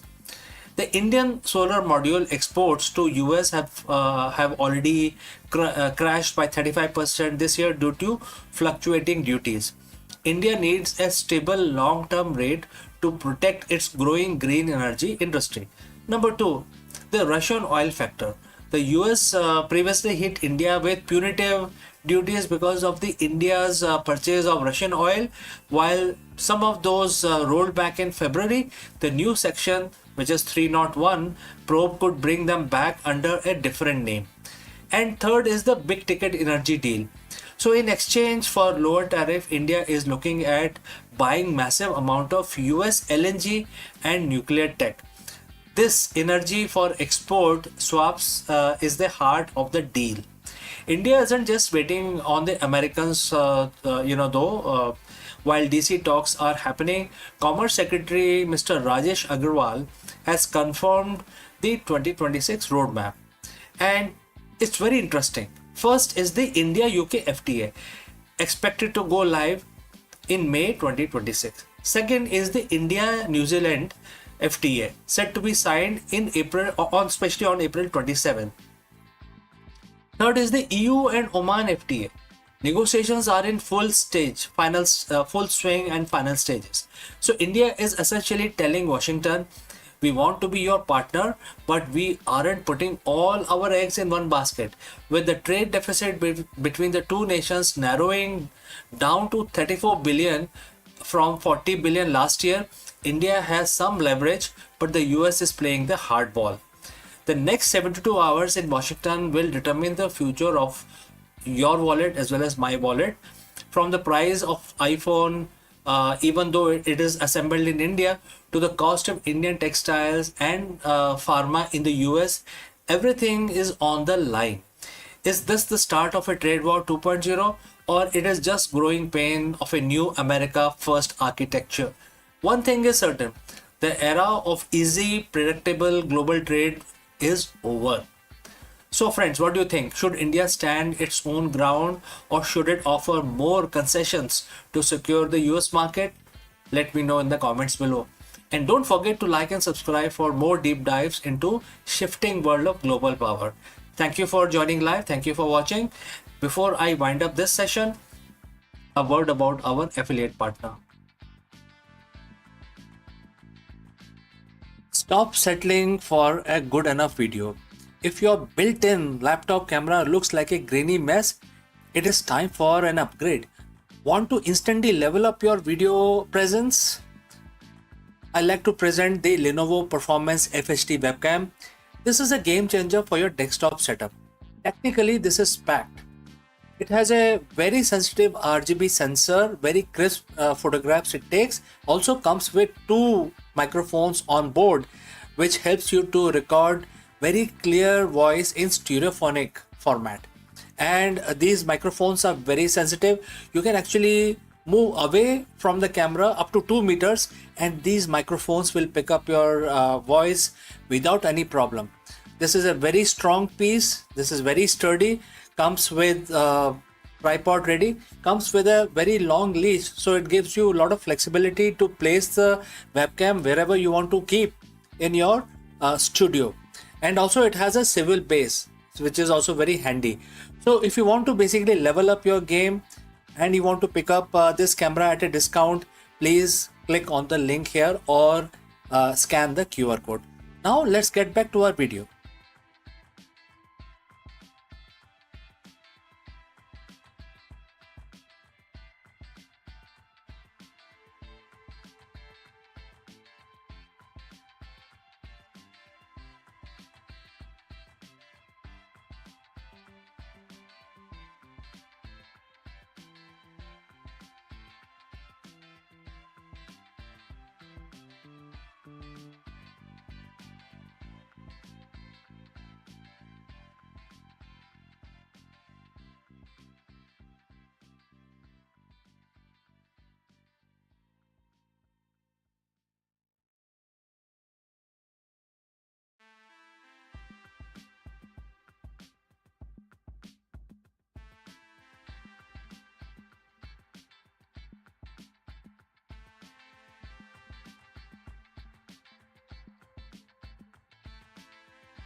Stop!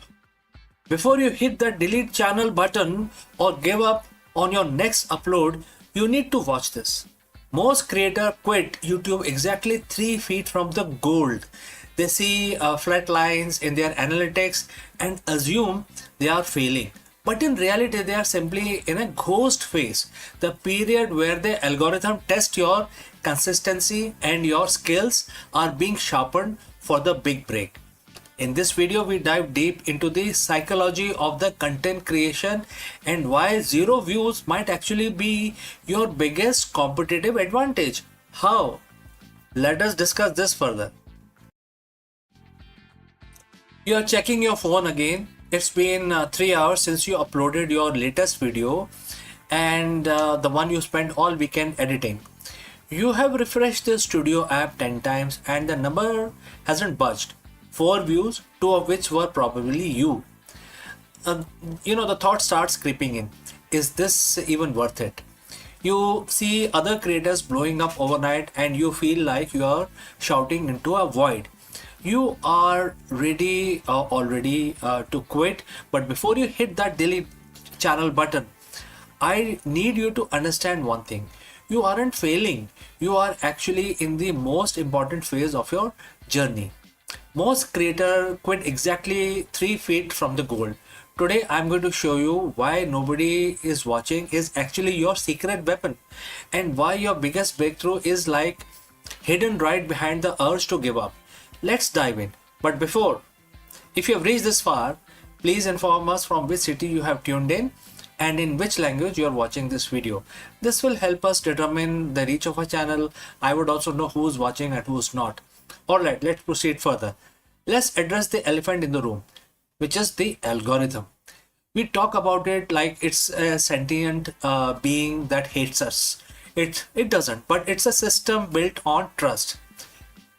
When you are a new creator or you're trying to pivot, you enter what I call the ghost phase.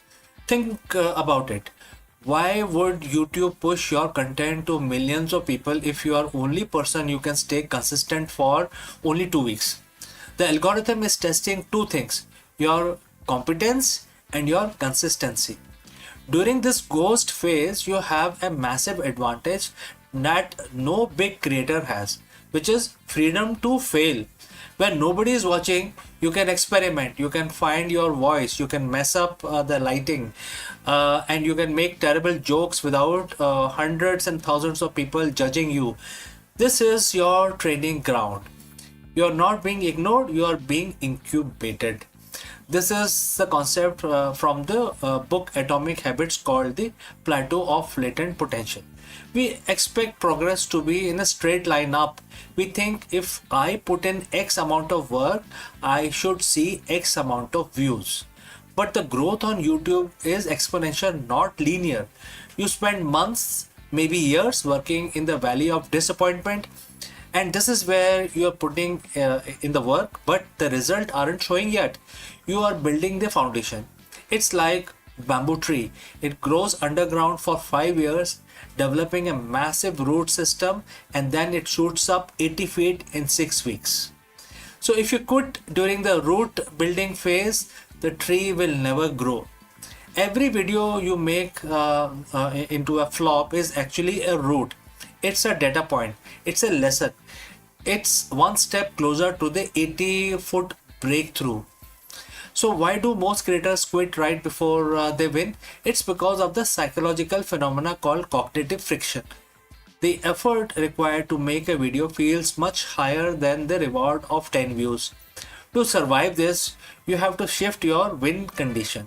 If your win condition is to get 1000 views, you get 50, you feel like as if you have lost it. You feel defeated.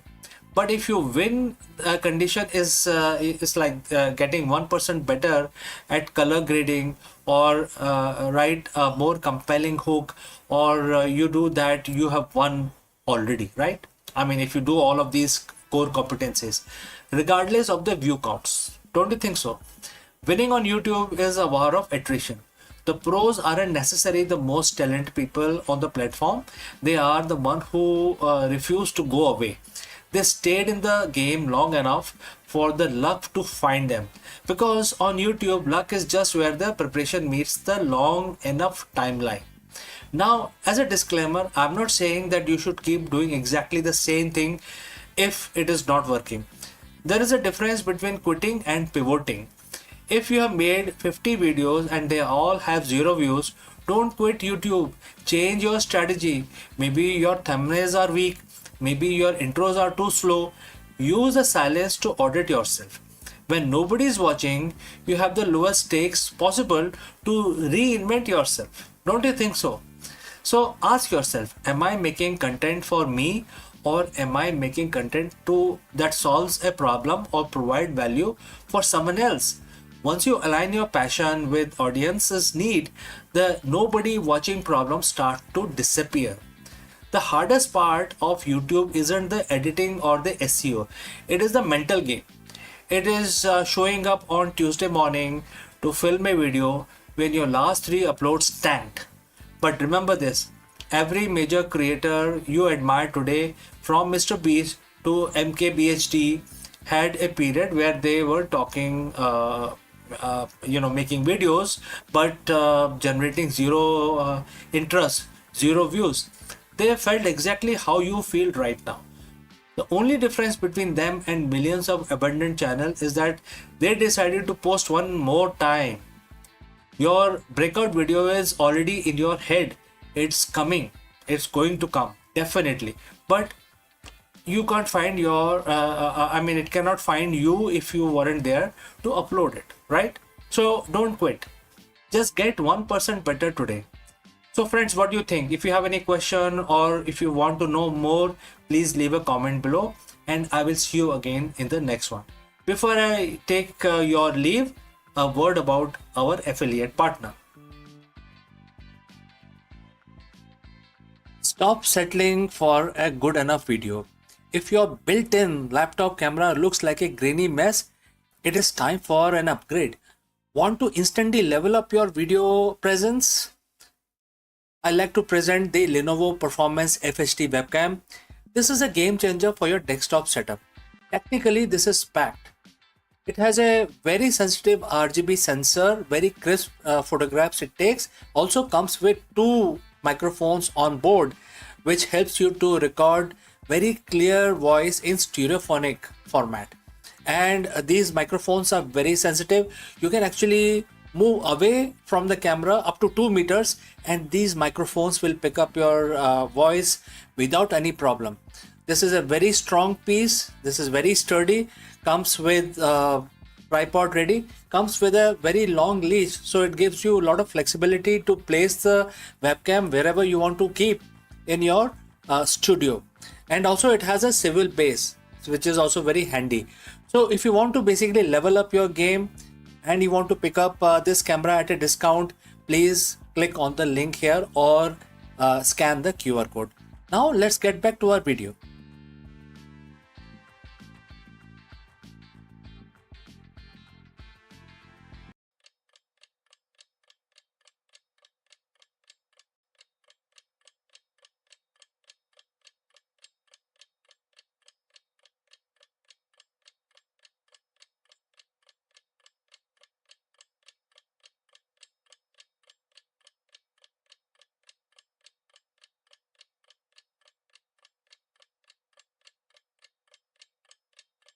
Hello friends, let me ask you, are you leading your business with the clarity needed for the modern market? In this video, we explore a powerful leadership lesson hidden in Bhagavad Gita, chapter 1, verse 14. By analyzing the imagery of Arjun and Madhav, which is Lord Krishna's another name, on their divine chariot, we uncover the ancient blueprint for the strategic alignment, decisive action and leadership focus.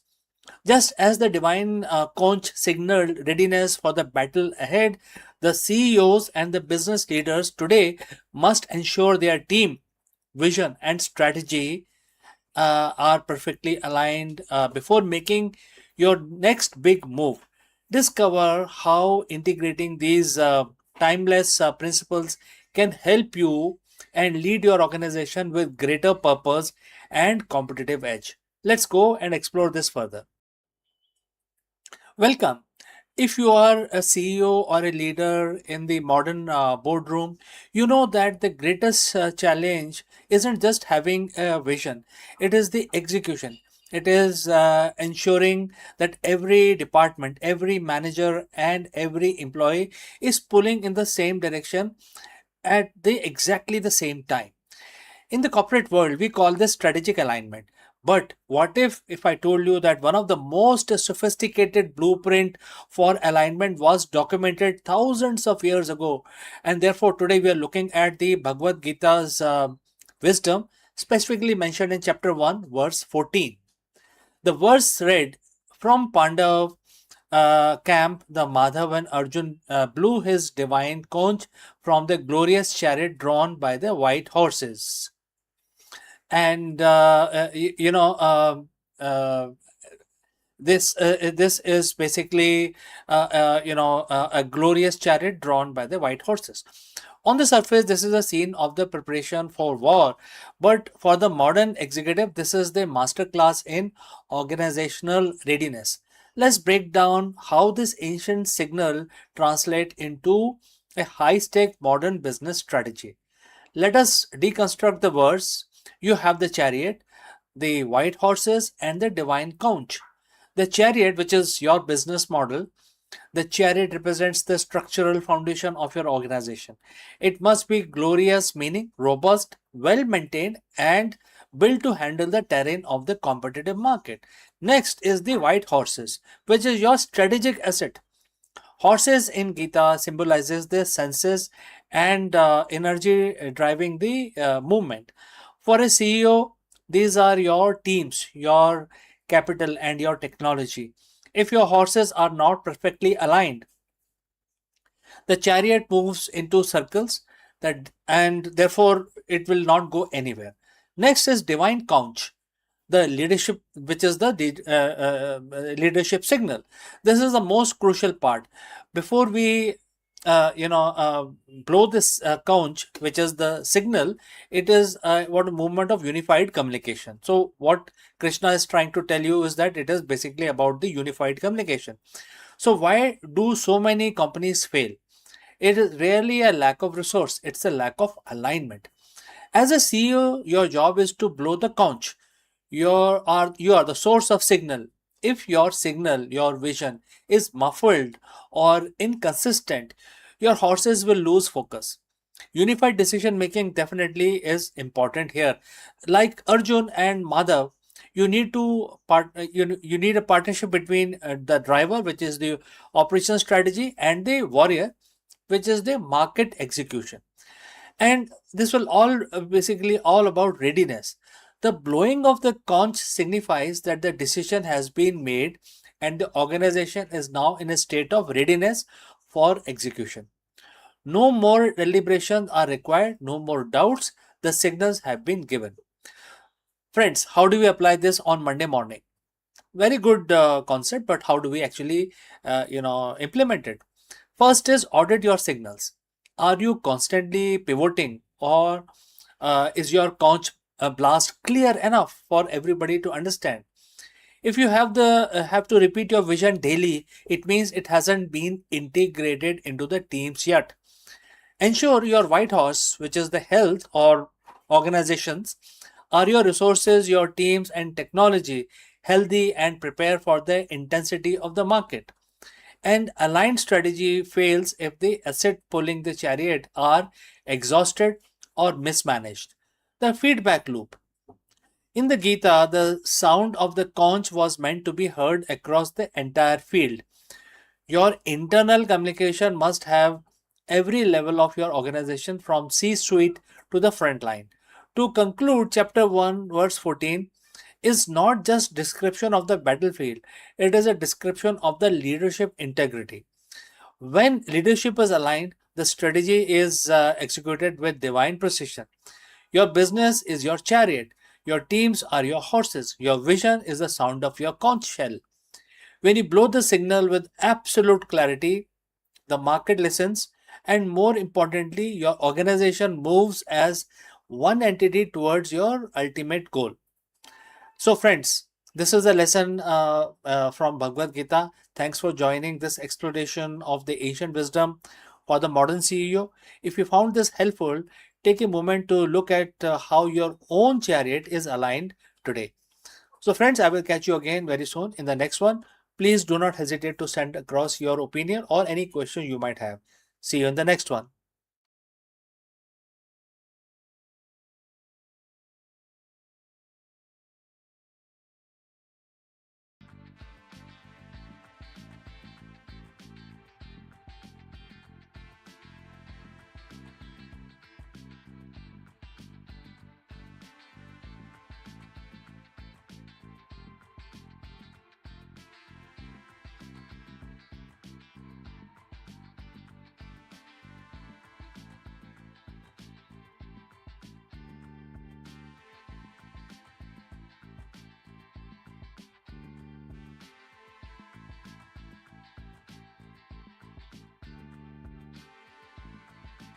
What if the universe's deepest theory can be unlocked not by a maze of equations, but by just four guiding truths?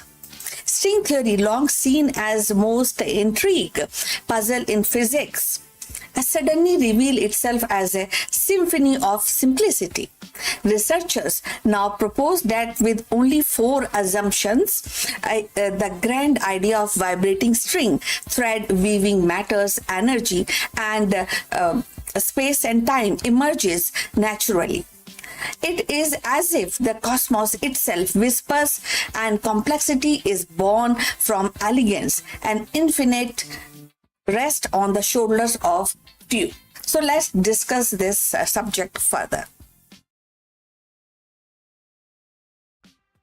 In the vast landscape of theoretical physics, string theory has long stood as both a beacon of possibility and a labyrinth of complexities.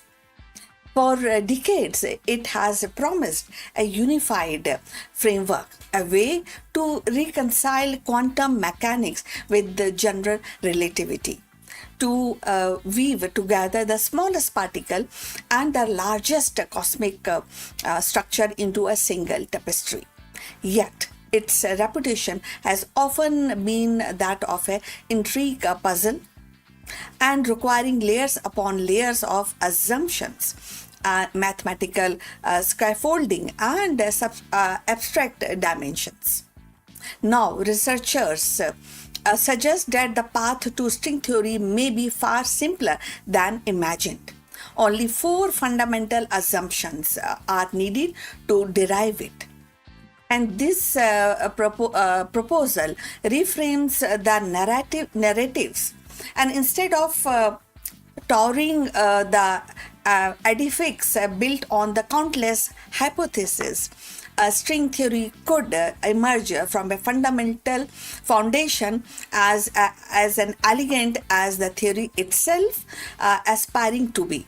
So the assumptions are not arbitrary. They are principles that resonate across physics, and they speak of symmetry, consistency, and universality of interaction. So, by stripping away the access, scientific and scientists reveal that the string theory is not a speculative castle in the cloud, but a natural consequence of few guiding truth. So, if you have reached this far, please inform us from which city you have tuned in and in which language you are watching this video. This will help us to determine the reach of our channel. So, going forward, imagine the implications. If the string theory can be distillized into four assumptions, it becomes less of distinct dream and more of logical inevitability. And it suggests that the universe at its deepest level may indeed be composed of vibrating string and tiny filaments of energies whose oscillations give rise to particles, forces, and dimensions. The elegance of this idea lies in its economy. complexities emerges not from the complication but from the simplicity, repeated and scaled. The simplification also challenges the perception of string theory as inaccessible, and for years, critics have argued that it is too abstract, too detached from the experiment, and too reliant on the mathematical gymnastics. But if its derivation rests on only four assumptions, then its beauty is not in its difficulty but in its clarity. It became a framework that is not imposed but discovered, a theory that flow naturally from the bedrocks of physics. This shift has profound consequences for how we think about the universe. String theory has always hinted at a hidden dimensions and at possibility that the reality is richer than what we perceive. With the simplified foundation, these dimensions feel less like a speculative add-ons and more like a necessary outcomes. So the theory becomes not a patchwork of ideas but a seamless extension of physical law. It suggests that the universe's deepest secrets are not locked behind complexities, but revealed through a simplicity. For the lay person, the idea is both humbling and exhilarating. To know that the universe might be explained by four assumptions is to glimpse the elegance of nature's design. It is to realize that beneath the chaos of particles and forces lie a harmony as simple as a string's vibration. Just as music arises from oscillation of strings on an instrument, so too might matter and energy arise from oscillation of cosmic strings. The metaphor is irresistible, and the universe as a symphony and its notes played on string of a reality itself. Of course, the challenges remain, and the string theory still awaits experimental confirmation, still faces questions about testability and prediction. But the simplification offers hope, and it suggests that the theory is not an artificial construct but a natural consequence waiting to be revealed in data and observations. So it invites physicists to look again, to seek evidence not with the confusion, with the kind of not to be, but with curiosity. So knowing that framework is grounded in simplicity. So in the end, the proposal that string theory rests on the four assumptions is more than a technical achievement. It is a philosophical statement about science itself. It reminds us that the universe is not obliged to be complicated. It may be vast, mysterious, and awe-inspiring, but at its heart, it may be governed by the principle that are few, elegant, and profound. So to uncover those principles, it is a step closer to ultimate goal of physics, a unified understanding of everything, from the smallest quark to the largest galaxies, all vibrating together in the cosmic symphony of strings. So in the end, the revelation of that string theory may rest on only four assumptions, and it is more than a technical breakthrough.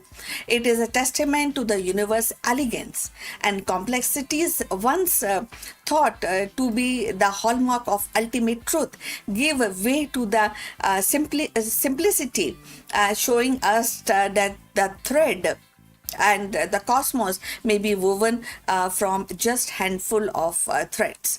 From a simplest and smallest vibration to the grandest galaxies, reality hums with the music of strings, reminding us that the deepest mysteries are often born from a simplest note. So we have come to the end of this subject. Look forward for your comments and thanks for watching. Please like and subscribe our channel and see you in the next one. But before we end, a few words from our affiliate partner. Stop settling for a good enough video. If your built-in laptop camera looks like a grainy mess, it is time for an upgrade. Want to instantly level up your video presence? I like to present the Lenovo Performance FHD webcam. This is a game changer for your desktop setup. Technically, this is packed. It has a very sensitive RGB sensor, very crisp photographs it takes. Also comes with two microphones on board, which helps you to record very clear voice in stereophonic format. And these microphones are very sensitive. You can actually move away from the camera up to 2 meters and these microphones will pick up your voice without any problem. This is a very strong piece. This is very sturdy. Comes with tripod ready. Comes with a very long leash, so it gives you a lot of flexibility to place the webcam wherever you want to keep in your studio. And also it has a swivel base, which is also very handy. So if you want to basically level up your game and you want to pick up this camera at a discount, please click on the link here or scan the QR code. Now let's get back to our video.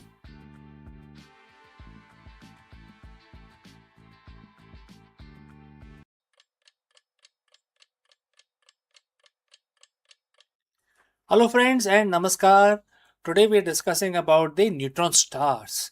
Neutron stars are essentially giant atomic nuclei, but even they have a limit to how much mass they can pack into a tiny space. When they cross that threshold, they stop being a star and start becoming the most mysterious object in existence, and that is the black hole. In today's video, we are exploring the exact moment a neutron star collapses, and we break down the complex physics of stellar death into simple terms, explaining the tipping point that leads to total gravitational collapse. Let's go and discuss this further. Imagine the object the size of a city, roughly about 20 kilometers across, that contains more mass than our entire sun. If you could scoop up a single teaspoon of the material, it would weigh as much as Mount Everest. And this is known as neutron star. You know what we have heard described so far. It is the crushed, degenerated remains of a dead star held together by the most incredible force in the universe. But even these titans have breaking points. Today we are asking the question, what happens when a neutron star finally loses its battle against gravity? And why does that defeat the lead to the creation of the black hole itself? So friends, if you have reached this far, please inform us from which city you have tuned in and in which language you are watching this video. This will help us determine the reach of our channel. Alright, let's move ahead. To understand the collapse, we first have to understand why they don't collapse in the first place. A neutron star isn't a burning fuel like a normal star. It's dead. So what's keeping it from imploding? It's the principle called the neutron degeneracy pressure. Think of it like this. Atoms are mostly empty space. When the star collapses, the gravity is so strong that it forces protons and electrons together until they fuse into a neutron. You end up with a giant sphere of pure, dense nuclear matter. Those neutrons hate being squashed too much together, too close together. They push back. That pushback is what creates a physical wall against the gravity. However, there is a limit to that as well. That limit is called the Tolman-Oppenheimer-Volkoff limit, or in other words, short TOV limit. named after the physicist who first crunched the numbers, and the TOV limit tells us that the neutron degeneracy uh, pressure can only support up to 2.1 to 2.3 times the mass of our sun. Think of it like a bridge. If you add one truck too many, the bridge fails. In the universe, if a neutron star gains mass, perhaps by stealing material from a companion star or colliding with another neutron star, it crosses that threshold. The bridge of degeneracy pressure snaps. Once that mass threshold is crossed, the game is over. The gravity stops being a force that the star can resist and become an inevitable destiny. The core begins to contract, but it doesn't just shrink, it essentially exits our observable universe because there is no known force in the laws of physics capable of stopping that contraction. The star keeps collapsing smaller and smaller and smaller. It shrinks past its own event horizon. At that point, not even light can escape the gravity. So, where does it go? Does it vanish? It doesn't disappear. It becomes a singularity, a point of infinite density, which is also known as the black hole. The material that used to be a bustling, spinning, magnetic neutron star is now permanent rip in the fabric of space-time. We call it nothingness because we can no longer see it, touch it, or send signal to it. It has essentially removed itself from our reality. The death of neutron star is the ultimate testament to the power of the gravity. It's a reminder that our universe, there are rules, and when you push those rules to the absolute limit, physics itself forces a change in the state of existence. So, friends, next time you look at stars, remember some of them aren't just sitting there, they are holding on for the dear life, balanced on a razor's edge between being a star and becoming a black hole in the fabric of space and time. Thanks for watching. If you want to dive deep into the mysterious cosmos, make sure that you hit the subscribe button. And friends, I will catch you again very soon in the next one.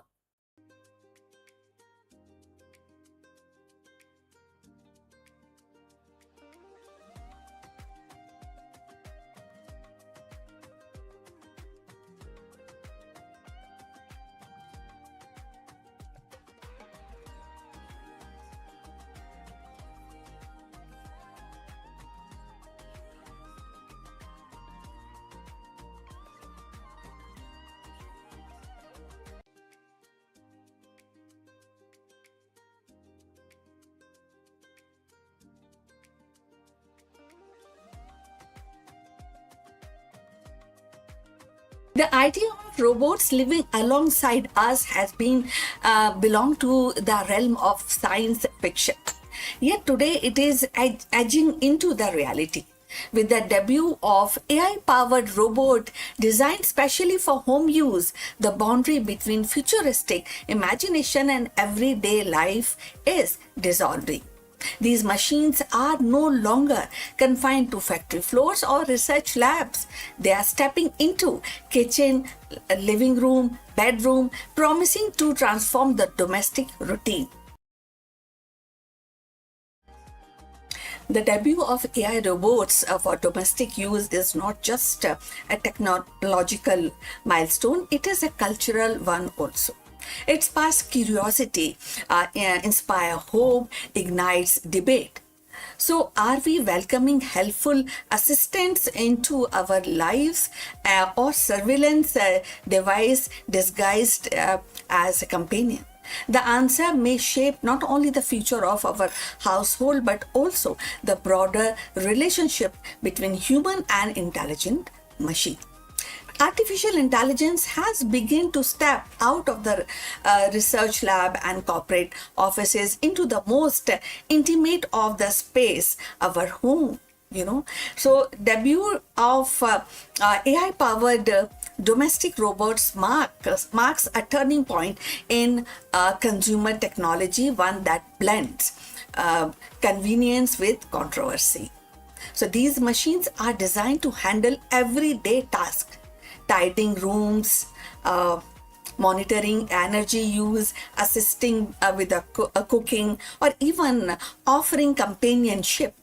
And this appeal lies in the promise of freeing up time, reducing household stress, and creating a seamless, smart living environment.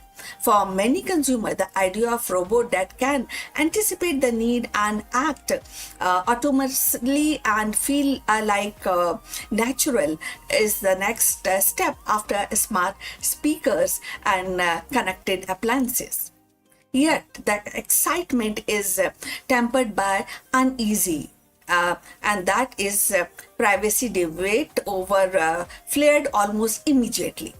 Unlike a vacuum robot that simply mop your floor plans, and these new AI robots can equipped with advanced sensory cameras, microphones.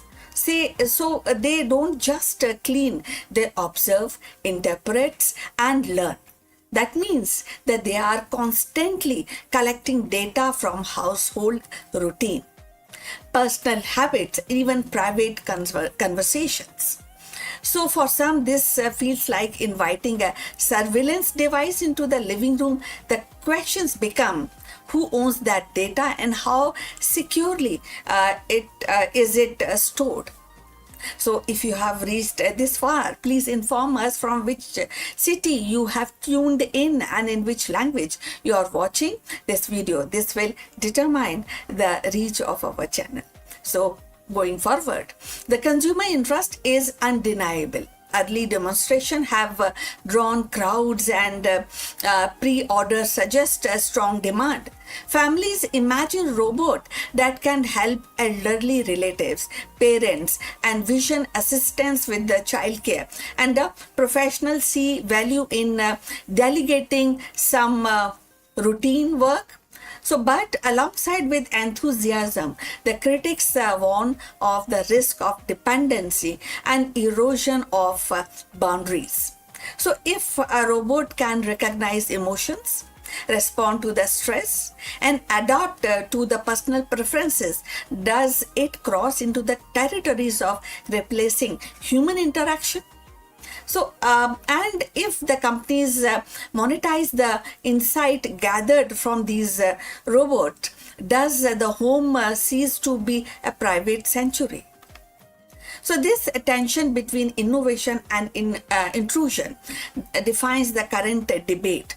On one hand, AI robot for home use could actually revolutionize the domestic life. It can provide easiness in the domestic life, making home safer, more efficient, and more responsive. On the other hand, they raise profound ethical questions about autonomy, consent, and surveillance. The debut of these robots is not just a technological milestone, it is a cultural one too.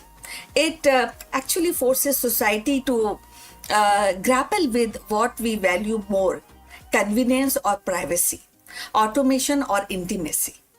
For now, the spotlight remains on consumer curiosity.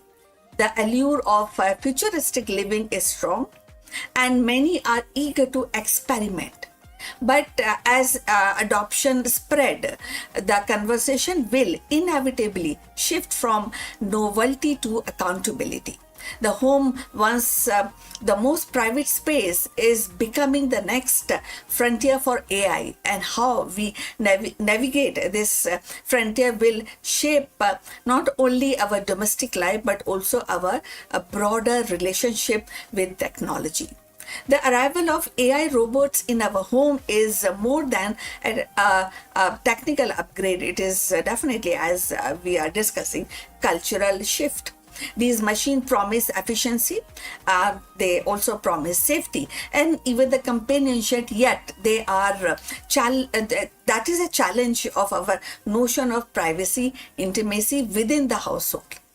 So, as consumer embrace this, and society must also confront the deeper questions: how much of our personal lives are we willing to share with the machines, and who ultimately control that information?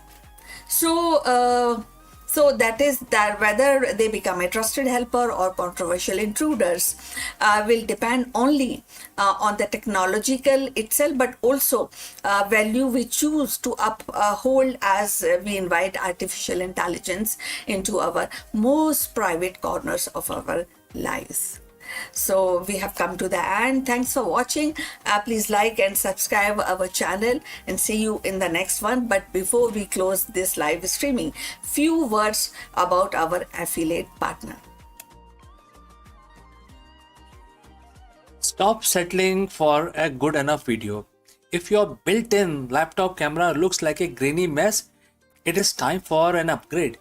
Want to instantly level up your video presence? I like to present the Lenovo Performance FHD webcam. This is a game changer for your desktop setup. Technically, this is packed.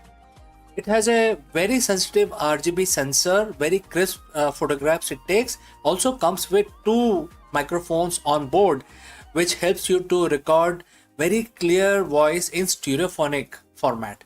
And these microphones are very sensitive.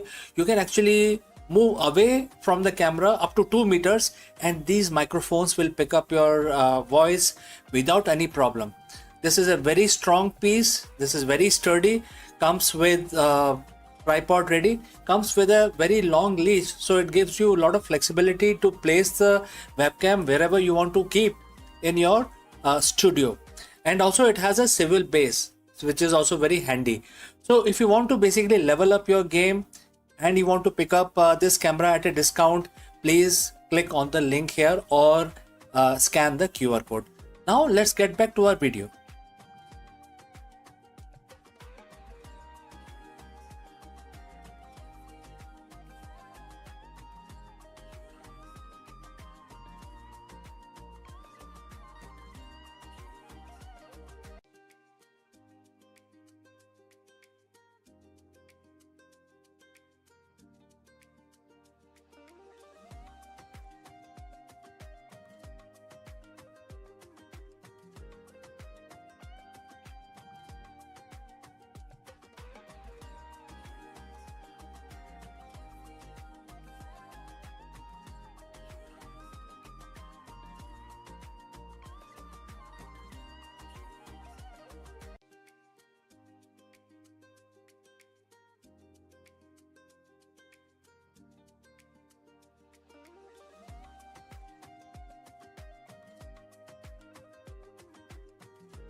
The vast expanse of India's mythological and spiritual heritage, Jamadagni emerges as a figure who embodies both wisdom and strength. a sage of Bhrigu lineage and one of the revered Saptarishi. He was not confined to meditation alone. His life was a rare fusion of scholarship and martial mastery. Jamadagni's household was a sanctuary of Vedic learning where the sacred hymns were preserved, transmitted, yet it was also a place where the science of weaponry, the art of warfare were refined into discipline of dharma, that is righteousness. His bow, saranga, and his knowledge of Dhanur Veda symbolize the union of intellect and arm, teaching the weapon are not instrument of conquest but the guardian of righteousness. Jamad Agni's life was not merely about personal achievement, it was about shaping the legacy that would endure through his son Parshuram, the warrior sage who carried forward his father's vision of dharma defended by strength. Thus, Jamadagni stands at the crossroad of meditation and battlefield, of the scholarship and strategy, reminding us that the true greatness lies in the harmonizing wisdom with power. In the tapestry of ancient Indian tradition, Jamadagni stands as a figure of profound duality. At once a sage immersed in spiritual wisdom, and the other part he is the master of martial science. His life reflects the delicate balance between pursuit of knowledge and the necessity of defense, between the serenity of meditation and the discipline of warfare. Jamadagni's contribution to the science of weaponry and the art of warfare are legendary.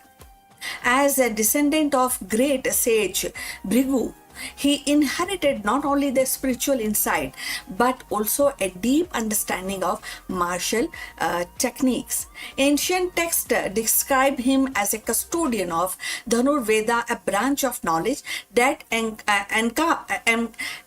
encompass the use of bow, arrow, and divine weapons.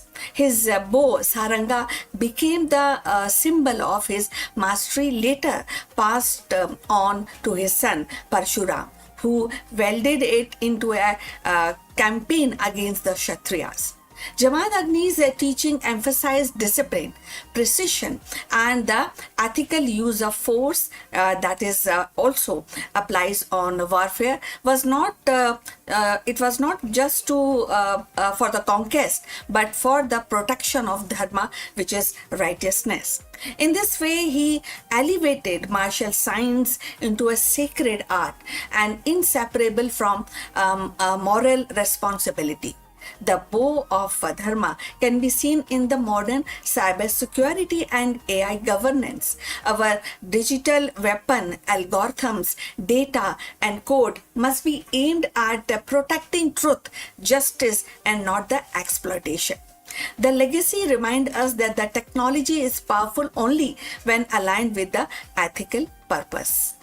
So if you have reached this far, please inform us from which city you have tuned in and in which language you are watching this video. This will determine the reach of our channel. So going forward, yet the Jamadagni was not merely a warrior sage. His spiritual and scholarly contribution are equally profound.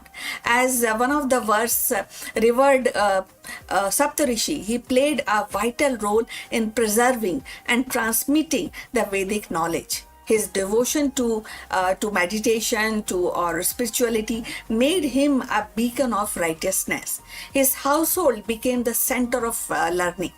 Legend recounts his ability to command nature itself, receiving boons from Surya, the sun god, and harnessing the divine cow, Kamdhenu, which symbolize abundance and substance.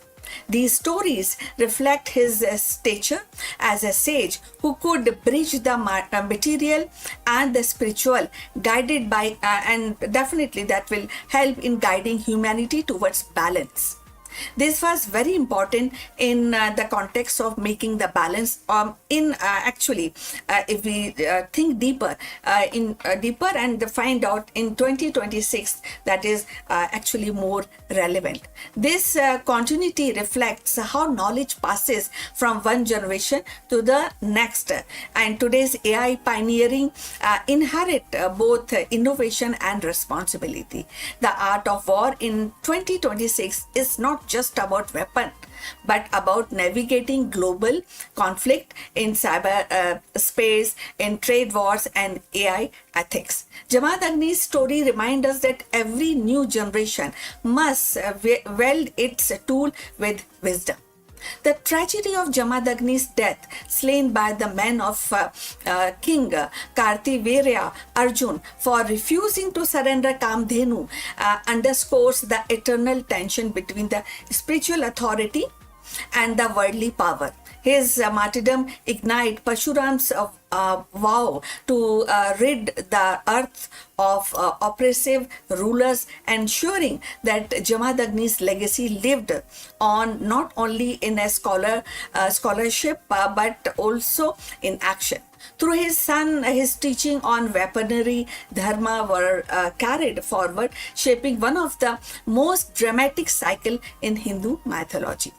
So Jamaat Agni's life thus embodies a rare synthesis, the science of warfare tempered by spiritual wisdom. He demonstrated that true mastery of arms must be guided by restraint, ethics, and devotion to higher principle. His scholarly contribution ensured the continuity of Vedic tradition, while his martial legacy empowered future generation to defend righteousness. And him, the sage and the warrior, were not opposite, but it is kind of a two-face of one life dedicated to preservation of dharma, that is righteousness. Now, if we see in the context of 2026, this mirrors actually how nations and corporations debate the ethical use of AI autonomous weapon.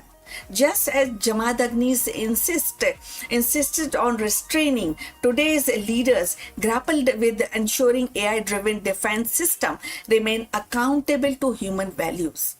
So Jamadagni's life is a reminder that the pursuit of wisdom and the mastery of strength are not opposite paths, but a complementary one. As sage, he safeguarded the Vedic tradition, nurtured the scholarship and the spiritual discipline. As a master of weaponry, he elevated warfare into a sacred science, teaching that arms must serve the righteousness rather than ambition. His martyrdom at the hand of worldly power underscores the kind of softness of spiritual authority. Yet, through Parshuram, his legacy endured and ensured that righteousness would always find a defender. So in Jamadagnis, we see the rare union of scholar, warrior, and meditation, and of course the meditation and the battlefield. His contribution continues to inspire, remind us that the true greatness lies not in domination, but in harmonizing knowledge with the responsibility and strength with virtue. So Jamadagni's contribution lies in his rare synthesis, and also it also reminds us, his story continues to inspire us, remind us that wisdom, strength must walk hand in hand. So please send your comments and subscribe our channel for more insight into Indian mythology and spirituality. See you in the next one. But before we close this live stream, a few words about our affiliate partner. Stop settling for a good enough video. If your built-in laptop camera looks like a grainy mess, it is time for an upgrade. Want to instantly level up your video presence? I like to present the Lenovo Performance FHD webcam. This is a game changer for your desktop setup. Technically, this is packed.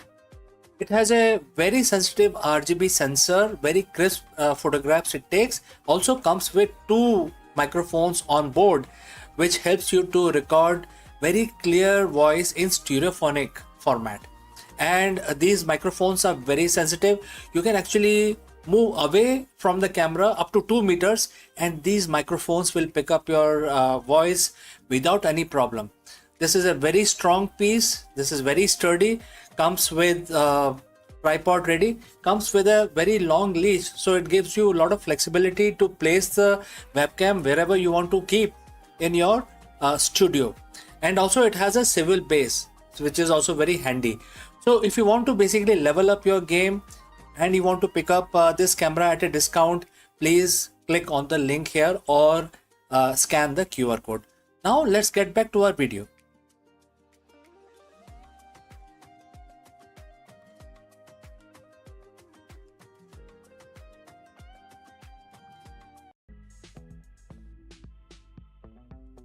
Friends, the question today is, as wealth grows, do men decay? Well, some people say they do. Today we will dive deep into the paradox of progress and the hidden cost of wealth accumulation. In this compelling video, we will explore the psychological, moral, and the social changes that can occur as the men gain wealth and power. Let's go.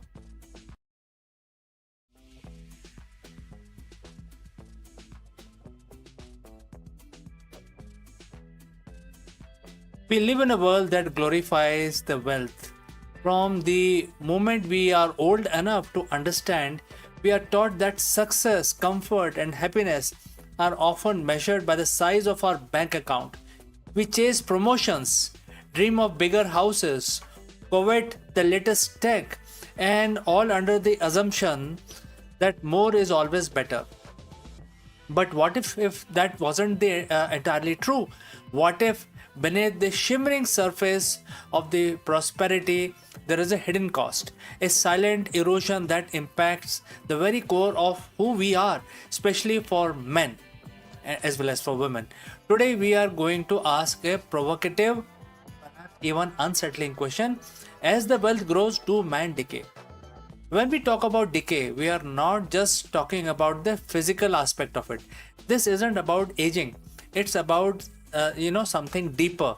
It's about the erosion of the character, the fading of the purpose, the fracturing of the genuine connection. It's about the hollowness that creep in even as the external success reaches its peak. For centuries, men have been conditioned to be a provider, a protector, conquerors, etc. Our identity often intrinsically linked to our ability to achieve and acquire. So when that acquisition reaches unprecedented levels, what happens to the man himself? Does the very fuel that drives the man, the ambitious for generating wealth, ultimately consumes the man? We are not here to demonize the wealth. Far from it. Wealth can be a tool for good, for freedom, for impact, but like any other powerful tool, it demands respect, awareness, and a clear understanding of the potential pitfalls. Think about the traditional male identity. Historically, it was often forged in the purpose, building, creating, providing, etc. A man's worth was in his contribution, his skill, his character. But in the modern pursuit of wealth, particularly extreme wealth, identity can subtly shift. Instead of driving self-worth from who they are or what they do, it can become dangerously tied to what they own. The endless pursuit of more can create a hamster wheel. You buy the dream car, a bigger house, a private jet. For a moment, there is a thrill, but then the novelty wears off and the void remains. The next logical step is to acquire something even grander. This isn't sustainable. It transforms a man from a purposeful being into a consumer, an accumulator. The drive shifts from internal fulfillment to the external validation. And when your identity is built on possessions, what happens when those possessions inevitably fail to satisfy or worse, are lost? One of the most insidious form of decay that wealth can inflict is in our own relationship. Genuine connections, intimacy, vulnerability, these are the foundation of the true human flourishing. But wealth can act as an isolation chamber. Firstly, the sheer demand of acquiring and maintaining wealth often means sacrificing time with family, with friends, with community, long hours, constant travel, endless strategizing. These can create physical and emotional distances. Secondly, wealth can breed suspicion. Is this person genuinely interested in me, or in what I can do for them? Are they my friend or my access point?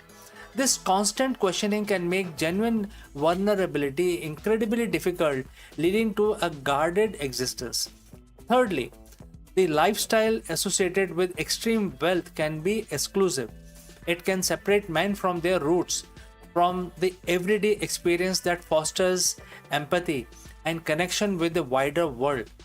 When your circle shrinks to only those who share your specific, often insular economic reality, you lose touch with the richness and the diversity of the human experience. This social decay leaves men feeling profoundly alone even when surrounded by others. Human beings, and men in particular, often thrives on challenge, on purpose, on overcoming obstacles.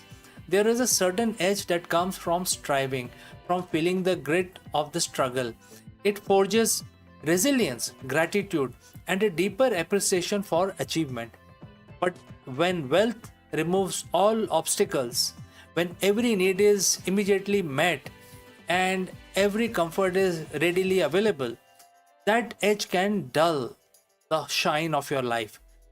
The drive to create, to innovate, to even feel deeply can be replaced by a passive acceptance of ease. Why build when you can buy? Why strive when you can simply command?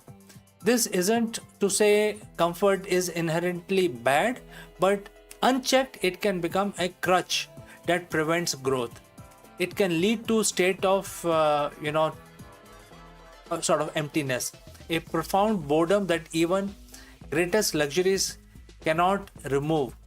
The man becomes soft, not physically but spiritually. He loses the internal strength built by facing adversities. The path to immense wealth is rarely a straight line. It often presents choices, difficult dilemmas, where moral integrity can be tested. In the pursuit of profit, ethical lines can become blurred, shortcuts are often taken, compromises are made, and suddenly the means to begin to justify the end, no matter how questionable they are. This isn't about blaming wealthy individuals, but acknowledging a systemic pressure. When stakes are high and the potential rewards are astronomically very high, and temptation to bend the rules is higher, to exploit the loopholes or to neglect the human cost of business decisions can be immense. Over time, these small compromises can accumulate, eroding a man's moral compass.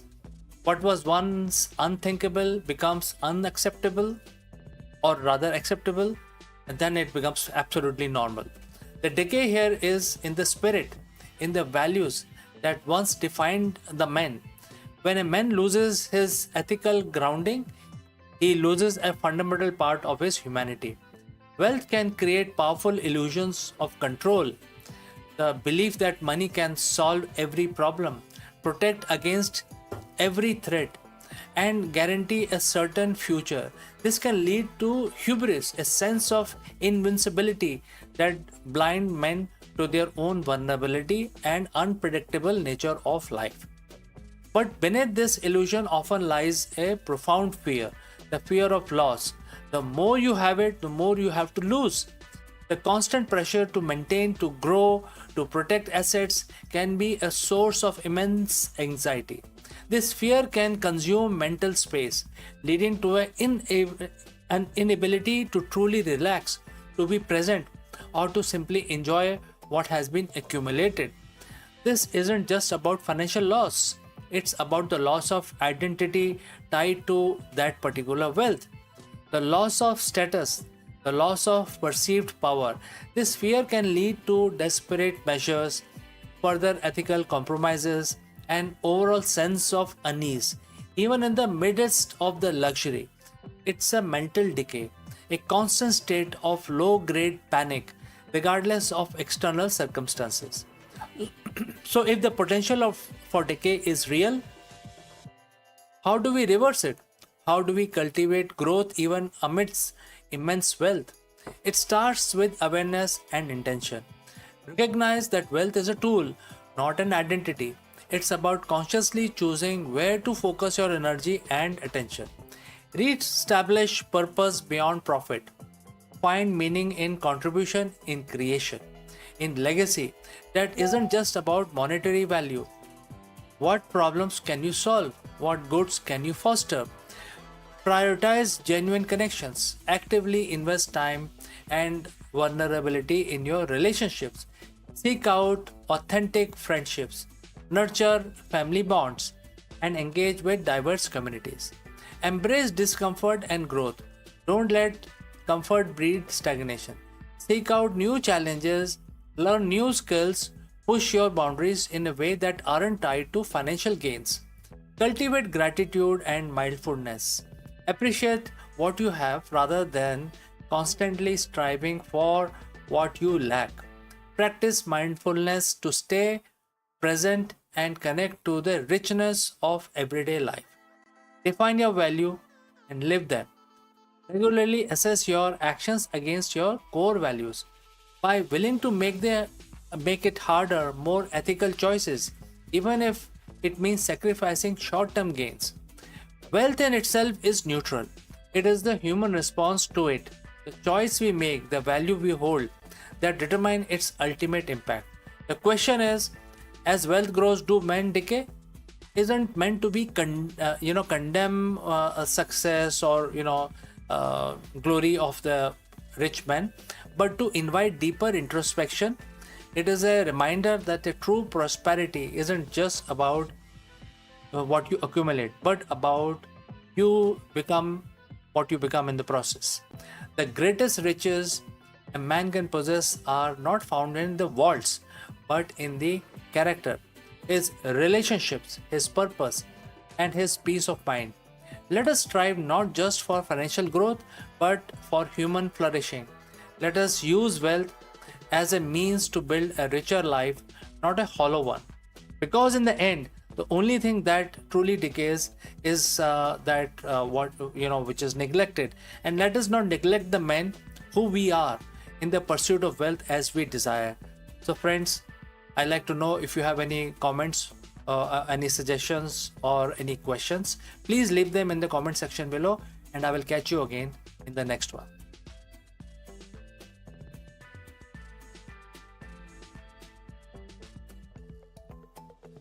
In the boundless silence of space, where the radiation lashes like an invisible storm and the vacuum strips away every trace of comfort, one would expect life to flutter.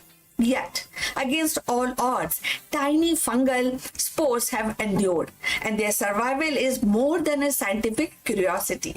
It is a defiant proclamation that biology is tougher than we have imagined. Clothed in a melanin armor, suspended in metabolic stillness, these microscopic voyagers cling to existence in the most hostile frontier known to mankind. So let's find out more about this.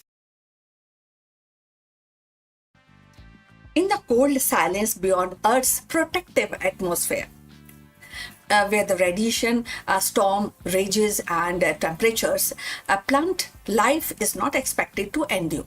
Yet, in the recent experiment, which have revealed a startling resilience, certain fungi, hardy and unyielding have survived prolonged exposure to deep space condition, and their survival challenges our assumption about the fragility of biology and raises profound questions about possibility of microbial hitchhikers journeying to the Mars. So scientists have placed spores of extramophilic fungi aboard orbital platform, exposing them to the cosmic radiation, vacuum, and the relentless cycle of solar flares. So months later, when these were retrieved and examined, many spores remained viable, and their cell wall, rich in melanin, acted as a shield against the radiation, while their metabolic dormancy allowed them to endure starvation and desiccations. So what seems like a death sentence become a testament to evolutionary ingenuity. So these organisms born in shadow of Earth's ecosystem proved capable of weathering the hardest frontier. So if you have reached this far, please inform us from which city you are watching us and which language you are watching this video. This will help us to determine the reach of our channel. So going forward, the implication of ripple outward. So if the fungi can survive the journey, so too might bacteria or other microbes. And these raises a specter of forward contamination, the accidental transport of Earth's life to the Mars. A single resilient spore nested in the crevice of spacecraft could seed alien soil, and implication the search or implicating for indigenous Martian life. So the line between the discovery and contamination grows perilously thin. For planetary protection agencies, the survival of fungi is both a marvel and a warning. Yet there is another perspective, and that is we are talking about opportunity. If the fungi can endure space, they might one day serve as allies in colonization. And their ability to recycle nutrients, break down the waste, and even produce protective compound could make them invaluable partner for astronauts establishing habitats on Mars. Imagine fungal bioreactors converting Martian logit into fertile soil, or shielding domes infused with melanin to observe the radiation. So what begins as a survival experiment could evolve into a cornerstone of extraterrestrial agriculture and medicine. The survival of fungi also touches on the deeper philosophical questions, and that is life. And it seems it is like a fragile frame, easily extinguished, but can the strong force that can cling to existence wherever it can. So the cosmos, the vast and indifferent it may be, but it not empty with the possibilities. And each spore that endures in the orbit whispers of resilience, of stubborn refusal of biology to yield. In their microscopic triumph, the fungi remind us that life is not confined to Earth. It is a universal experiment, always probing the boundaries of possibilities. As humanity prepares for Mars mission, these fungal survivors stand as both cautionary tale and the beacon of hope. They warn us that the thread of this survival, we have to actually deal with careful insight, and least we overwrite Martian biology with our own. But they also inspire us to imagine a future where Earth's smallest organism help us to thrive on very distinct world, and in quiet endurance of these spores drifting through space, we glimpse the persistence of life itself, unyielding, adaptable, and forever reaching to new horizon, new boundaries. In the quiet resilience of these spores drifting unbroken through the cosmic abyss, we glimpse a truth larger than any single experiment. Life is not fragile, but defined. The fungi that endures in the deep space remind us that the biology is a force that adapts, persists, and seeks footholds even in the most hostile realm. As humanity prepares to step into the Mars, their survival is both a warning and a promise. Warning us to guard against the contamination, yet promising that life itself may be our greatest ally in the journey beyond Earth. So, in the void where the silence resigns, the spores whisper, a timeless refrain. A life refuses to die, and it is a refusal, it is a carrier that the seeds of tomorrow's world. So we have come to the end. Thanks for watching this, and we look forward for your comment. At the same time, we request you to subscribe our channel. See you in the next, but before we go further, a few words from our affiliate partner. Stop settling for a good enough video. If your built-in laptop camera looks like a grainy mess, it is time for an upgrade. Want to instantly level up your video presence? I like to present the Lenovo Performance FHD webcam. This is a game changer for your desktop setup. Technically, this is packed. It has a very sensitive RGB sensor, very crisp photographs it takes. Also comes with two microphones on board, which helps you to record very clear voice in stereophonic format. And these microphones are very sensitive. You can actually move away from the camera up to 2 meters, and these microphones will pick up your voice without any problem. This is a very strong piece. This is very sturdy. Comes with tripod ready. Comes with a very long leash, so it gives you a lot of flexibility to place the webcam wherever you want to keep in your studio. And also it has a swivel base, which is also very handy. So if you want to basically level up your game and you want to pick up this camera at a discount, please click on the link here or scan the QR code. Now let's get back to our video.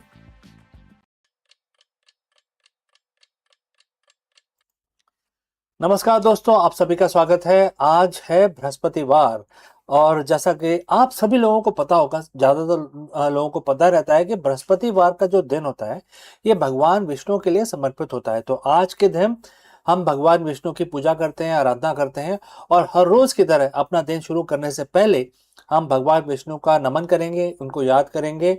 और आप जैसे जानते हैं कि हम हर मंत्र को 11 दफ़ा करते हैं, तो आज भी हम एक बहुत ही आसान सा मंत्र भगवान विष्णु का जो मंत्र है वो 11 दफ़ा हम रिसाइट करेंगे। और हम ये काउंटर यूज़ करेंगे जिसमें आप देख सकते हैं कि नंबर आ जाते हैं, तो ये काफ़ी हमें सहायता मिलती है कि हम इसमें देख लेते हैं कि कितनी बार हुआ है। आप जैसा मर्जी चाहे वैसा कर सकते हैं, आप उंगलियों का यूज़ कर सकते हैं, आप माला का यूज़ कर सकते हैं, आपके जो आपको कंफर्टेबल लगे वैसा करें। तो चलिए हम अपनी पूजा प्रारंभ करते हैं। आप सब हमारे साथ जुड़ें और इस पूजा में पार्टिसिपेट करें। पहले तो हाथ जोड़ लेते हैं और भगवान विष्णु का नमन करते हैं। ओम नमो वासुदेवाय नमः। ओम नमो वासुदेवाय नमः। ओम नमो वासुदेवाय नमः। ओम नमो वासुदेवाय नमः। ओम नमो वासुदेवाय नमः। ओम नमो वासुदेवाय नमः। ओम नमो वासुदेवाय नमः। ओम नमो वासुदेवाय नमः। ओम नमो वासुदेवाय नमः। ओम नमो वासुदेवाय नमः। ओम नमो वासुदेवाय नमः। तो दोस्तों, हमारी पूजा आज की समाप्त होती है, तो हम इस वीडियो को बंद करते हैं, लेकिन जल्दी ही दूसरे वीडियो में मिलते हैं। तब तक आपका दिन मंगलमय हो, शुभ हो। नमस्कार।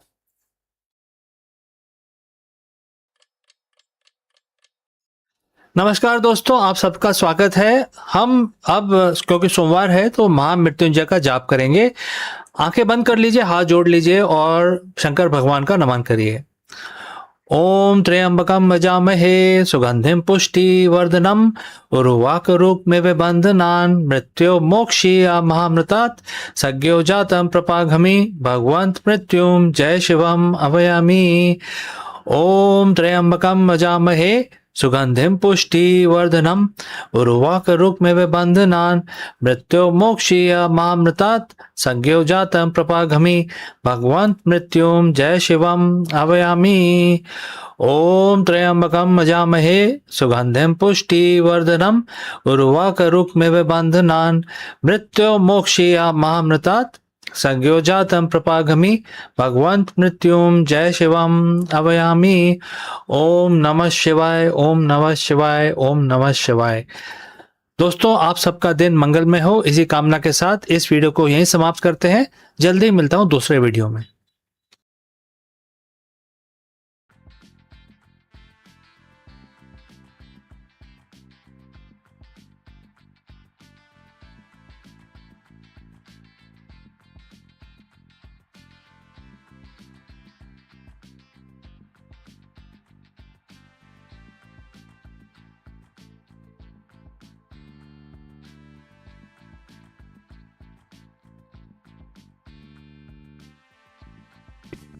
Let me ask you, is time really a one-way street?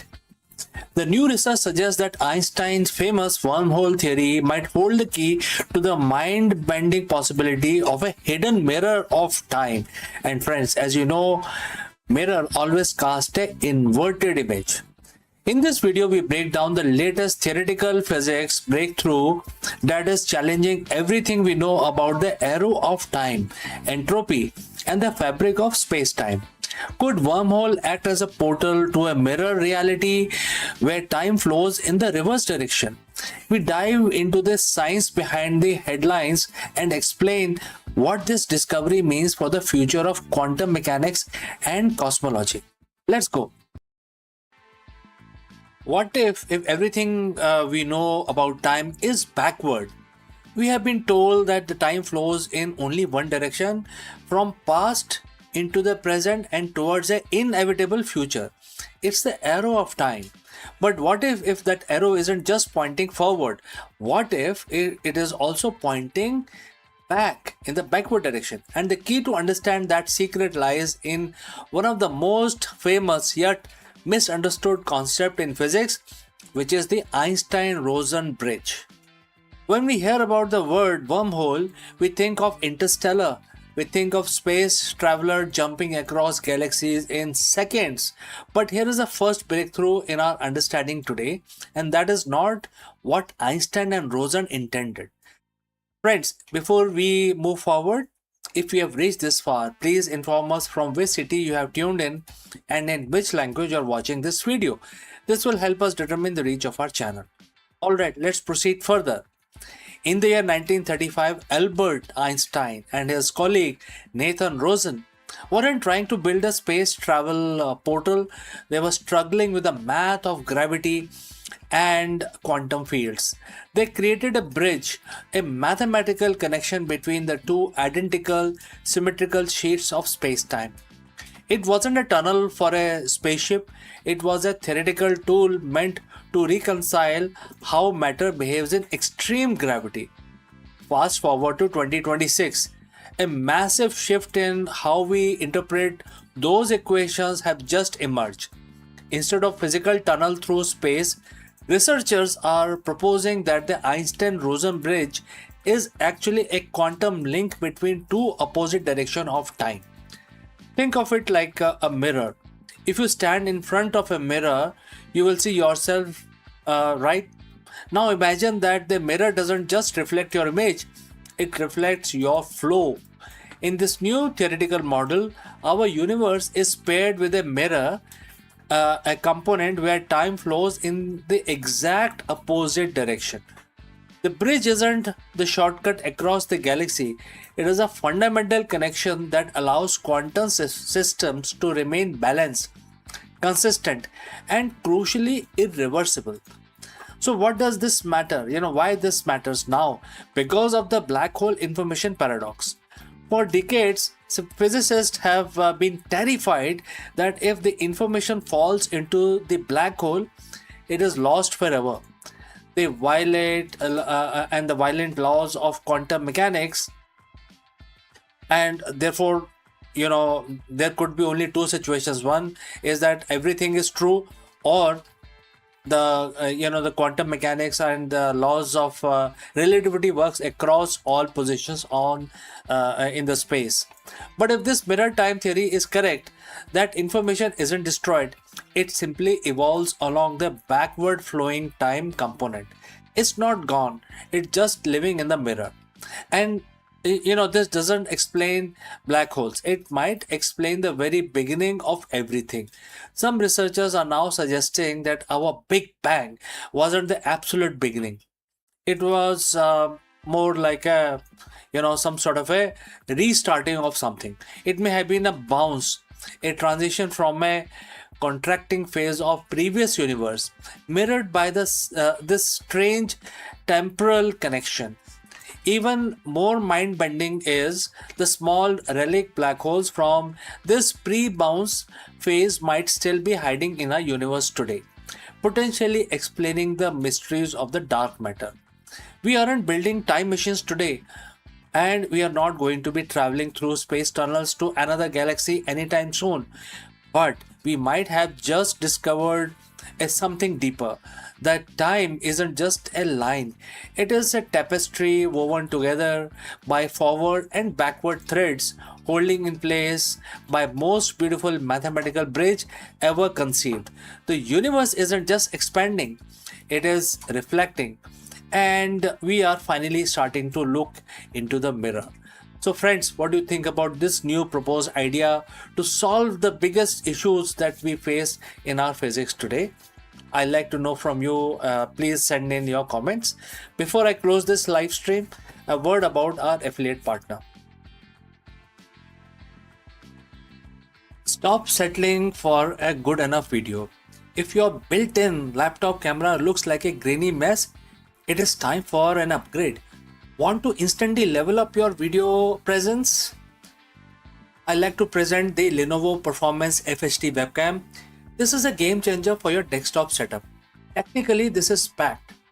It has a very sensitive RGB sensor, very crisp photographs it takes. Also comes with two microphones on board, which helps you to record very clear voice in stereophonic format. And these microphones are very sensitive. You can actually move away from the camera up to 2 meters, and these microphones will pick up your voice without any problem. This is a very strong piece. This is very sturdy.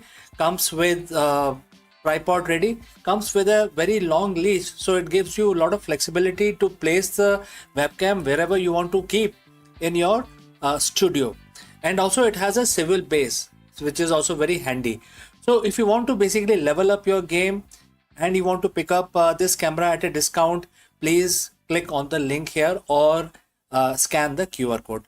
Now let's get back to our video.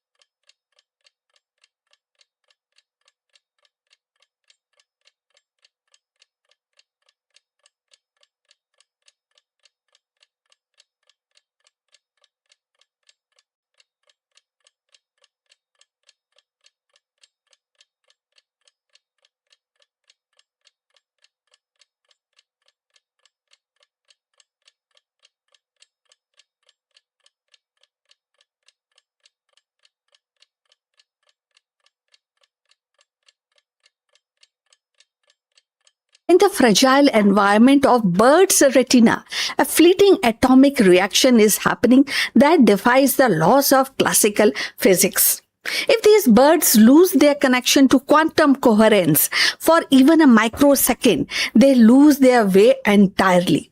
Today, we are uncovering the quantum compass, a biological marvel that bridges the gap between subatomic chaos and the grueling reality of transcontinental flight. How does a tiny bird weighing less than an ounce navigate thousands of miles with a better precision than our most advanced military GPS? The answer isn't in the star, but inside a single cell in the bird's eye. We are dividing into impossible world of quantum biology to see how birds actually see the Earth's magnetic field through entangled particles. So let's find out more about this. So, welcome friends. The story of bird's eye is far more extraordinary than its first appears. Consider the European robin, a creature weighing less than an ounce, yet capable of traveling thousands of miles across the continent with uncanny precision. So these birds navigate over oceans, deserts, and featureless plains, arriving at their destination with an accuracy that defies the explanation. Traditionally, the sense, sight, smell, and memory of landmark simply cannot account for such feat. A robin flying at night over the Atlantic has no visual cues, no scent trails, no familiar market. And yet, it knows exactly where to go. Now, this mystery has forced science to look beyond the familiar realm of biology into the hidden quantum world. Inside the robin's eye lies a radical navigational system, a molecule compass sensitive not to light or smell but to the Earth's magnetic field itself. At the heart of this system are proteins called cytochromes, which creates a pair of electrons that exist in a delicate quantum state. So these electrons respond to a faint whisper of Earth's magnetism, alter chemical reaction in a way that bird can perceive. And in essence, the robin's eye is not just seeing, it is sensing quantum mechanics. So this is a profound shift. Navigation is no longer explained by microbiology alone, but by subatomic dance of particles. The robin's superpower is quantum compass, hidden in a plain sight, embedded in its biology, yet operating on principles of physics that challenges our everyday intuitions. So what seems like instinct is, in fact, a living experiment in quantum entanglement or coherence. The hidden quantum world inside a bird's eye reminds us that nature often works on scale we cannot see. It is a bridge between the vastness of migration routes and the smallest building block of reality.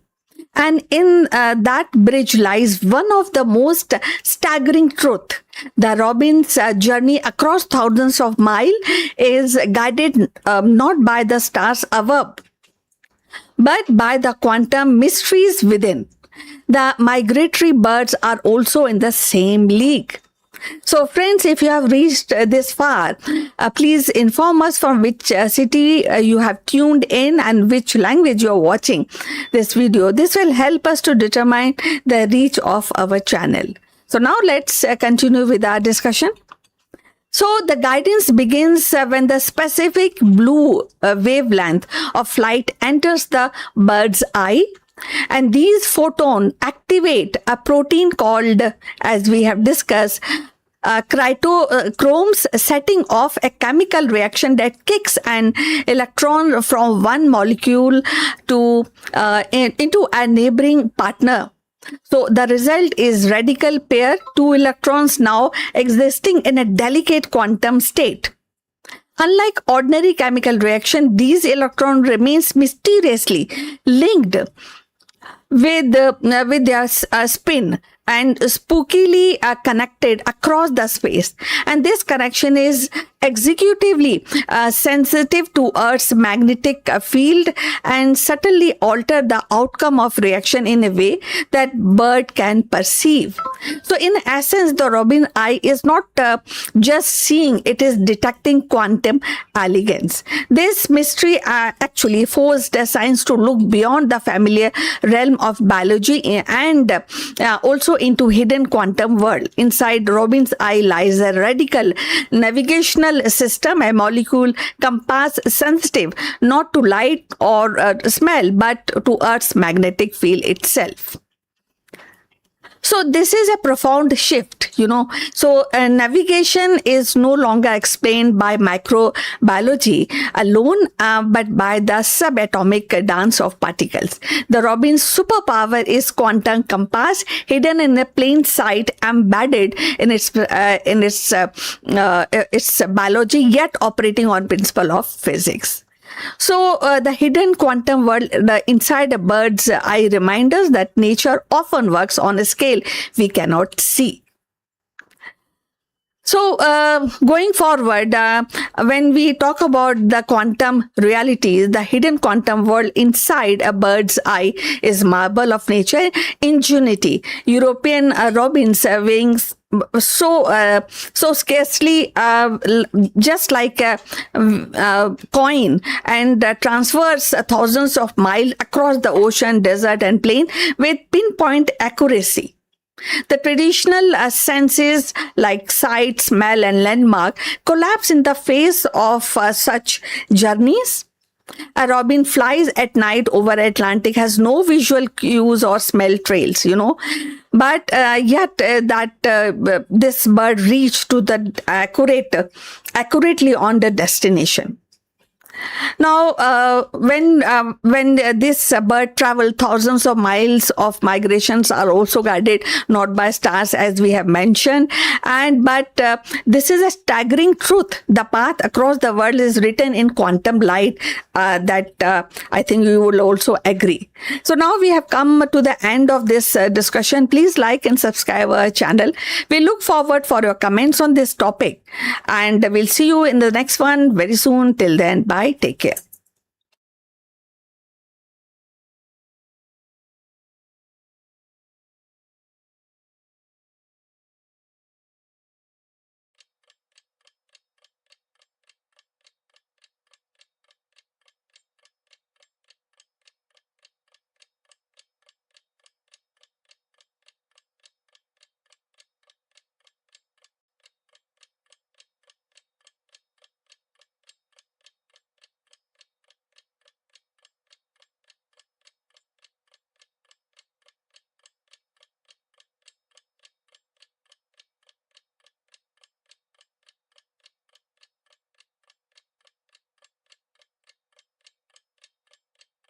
We are tracing the teak-ribbed hulls of ancient India's dhows as they harness the seasonal monsoon wind to dominate the Indian oceans.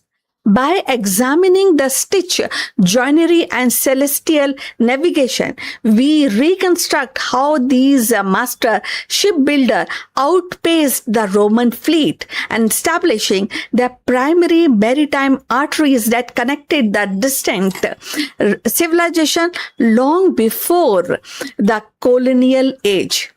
What if I told you that the ancient Indian maritime technology was centuries ahead of Roman Empire? By perfecting the art of teak-ribbed hulls, these master builders established the primary maritime arteries that still shape global trade today.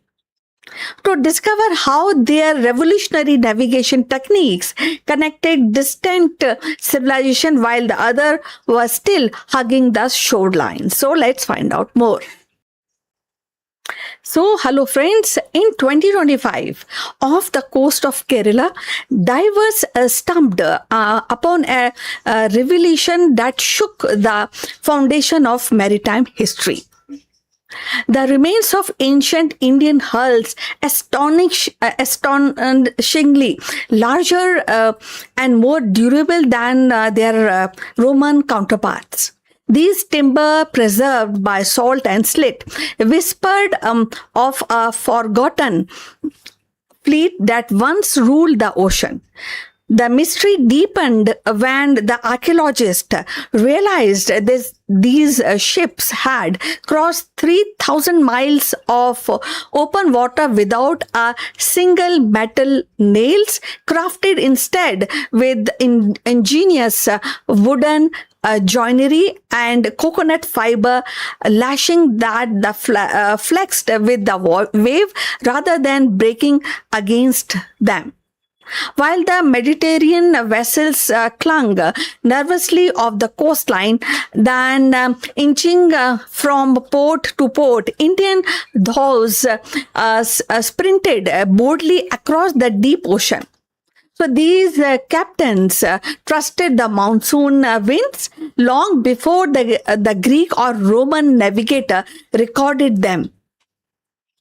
So the so-called Hippolytus wind pattern, named centuries later by outsiders, were already mastered by Indian sailors who timed their voyage with precision, turning the Indian Ocean into a predictable two-way highway.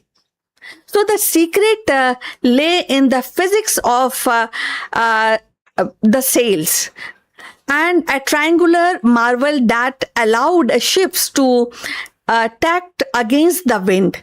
With these innovations, Indian vessels could slice diagonally across the currents, harnessing the monsoon's rhythm to sail out in one season and return to another. This mastery of seasonal wind was not just technical brilliance. It was a heartbeat of global spice trade. Pepper, cinnamon, and cardamom flowed along these routes, dictating the wealth of empire from Rome to China. Navigation was no less revolutionary. The kamal, a simple wooden tool with a string and a bead, allowed sailors to measure the altitude of pole stars, giving them a precise latitude centuries before the sextant was imagined. The ancient Vedic astronomical texts, once used for ritual timing, were repurposed into a practical maritime charts. So these guides identified safe deep water corridors, enabling Indian captains to bypass the treacherous coastline and storms. In doing so, they laid the foundation for world's first global trade hubs. From Muziris in Kerala to Lothal in Gujarat, Indian ports became crossroads of civilizations.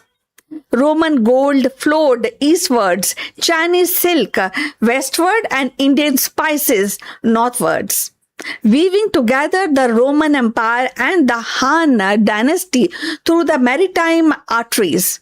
So these routes were not accidental. They were engineered by generations of Indian sea surfers who understood the ocean as intimidating as farmers understood a soil, you know. So the DNA of these shipbuilding genius survives even today. The modern vessels still echo the principle of flexibility, wind harnessing, and seasonal timing pioneering in Indian Ocean. And as the maritime archaeology in 2026 continues to unearth the hulls, the anchors, and the charts, the narratives of globalization is being rewritten. The so-called Age of Discovery, long credited to European explorer, was in truth born 1,000 years earlier in Indian Ocean, when Indian ships dared to cross the horizon that others feared. The forgotten fleet is no longer forgotten. It stands revealed as the silent architect of a global trade, proving that India did not merely participate in history, it steered it with sails that caught the monsoon and the mind that mapped the stars. So, friends, if you have reached this far, please inform us from which city you are tuned in, and this will help us to determine the reach of our channel. Now, let's continue with our discussion. The story of how ancient Indian maritime routes created the first global economy is one of the vision, courage, and astonishing technological mastery. So long before modern trade networks and the digital globalization, India's shipbuilders and navigators had already woven the worlds together through the rhythm of the monsoon wind and the pulse of ocean currents. From the harbor to Lothal and Dolaria in the Indus Valley to a bustling port of Kaviripattam and Muziris, the Indian sailor charted the course that connected the Africa, the Arabia, and Southeast Asia and beyond. Their ship crafted with the teak, coconut fiber ropes, and ingenious waterproofing resin were not merely vessel but floating labs of ancient engineering. So these routes carried more than spice and silk. They carried ideas, mathematics, astronomy, and philosophy across the continents. The Indian Ocean became a living map of exchange. Gold from Africa, frankincense from Arabia, silk from China met the cotton, pepper, and gemstone from India. The result was not just commerce, it was a birth of global consciousness. It was again a networking of a civilization learning from one to another. The ancient Indian navigator understood the monsoon rhythm so precisely that they could time voyage to harness its power, transforming seasonal wind into an artery of global trade. This maritime brilliance was underpinned by sacred geometry and astronomical precision. Shipbuilders aligned hull design with the cosmic ratio, believing that the harmony between the vessel and the universe ensures safe passage. So their technology was both spiritual and scientific. A fusion that made Indian ships legendary for their durability and speed. By the time the Roman coin began appearing in a South Indian port, the world has already entered its first era of global economy, an economy born not in the imperial conquest, but in sharp navigation and mutual exchange. India's maritime routes were the invisible thread that stitched together continents, culture, and destination. So we have reached to the end of this interesting topic. Please like and subscribe our channel, and we look forward for your comment on this topic. See you in the next one very soon. Till then, take care.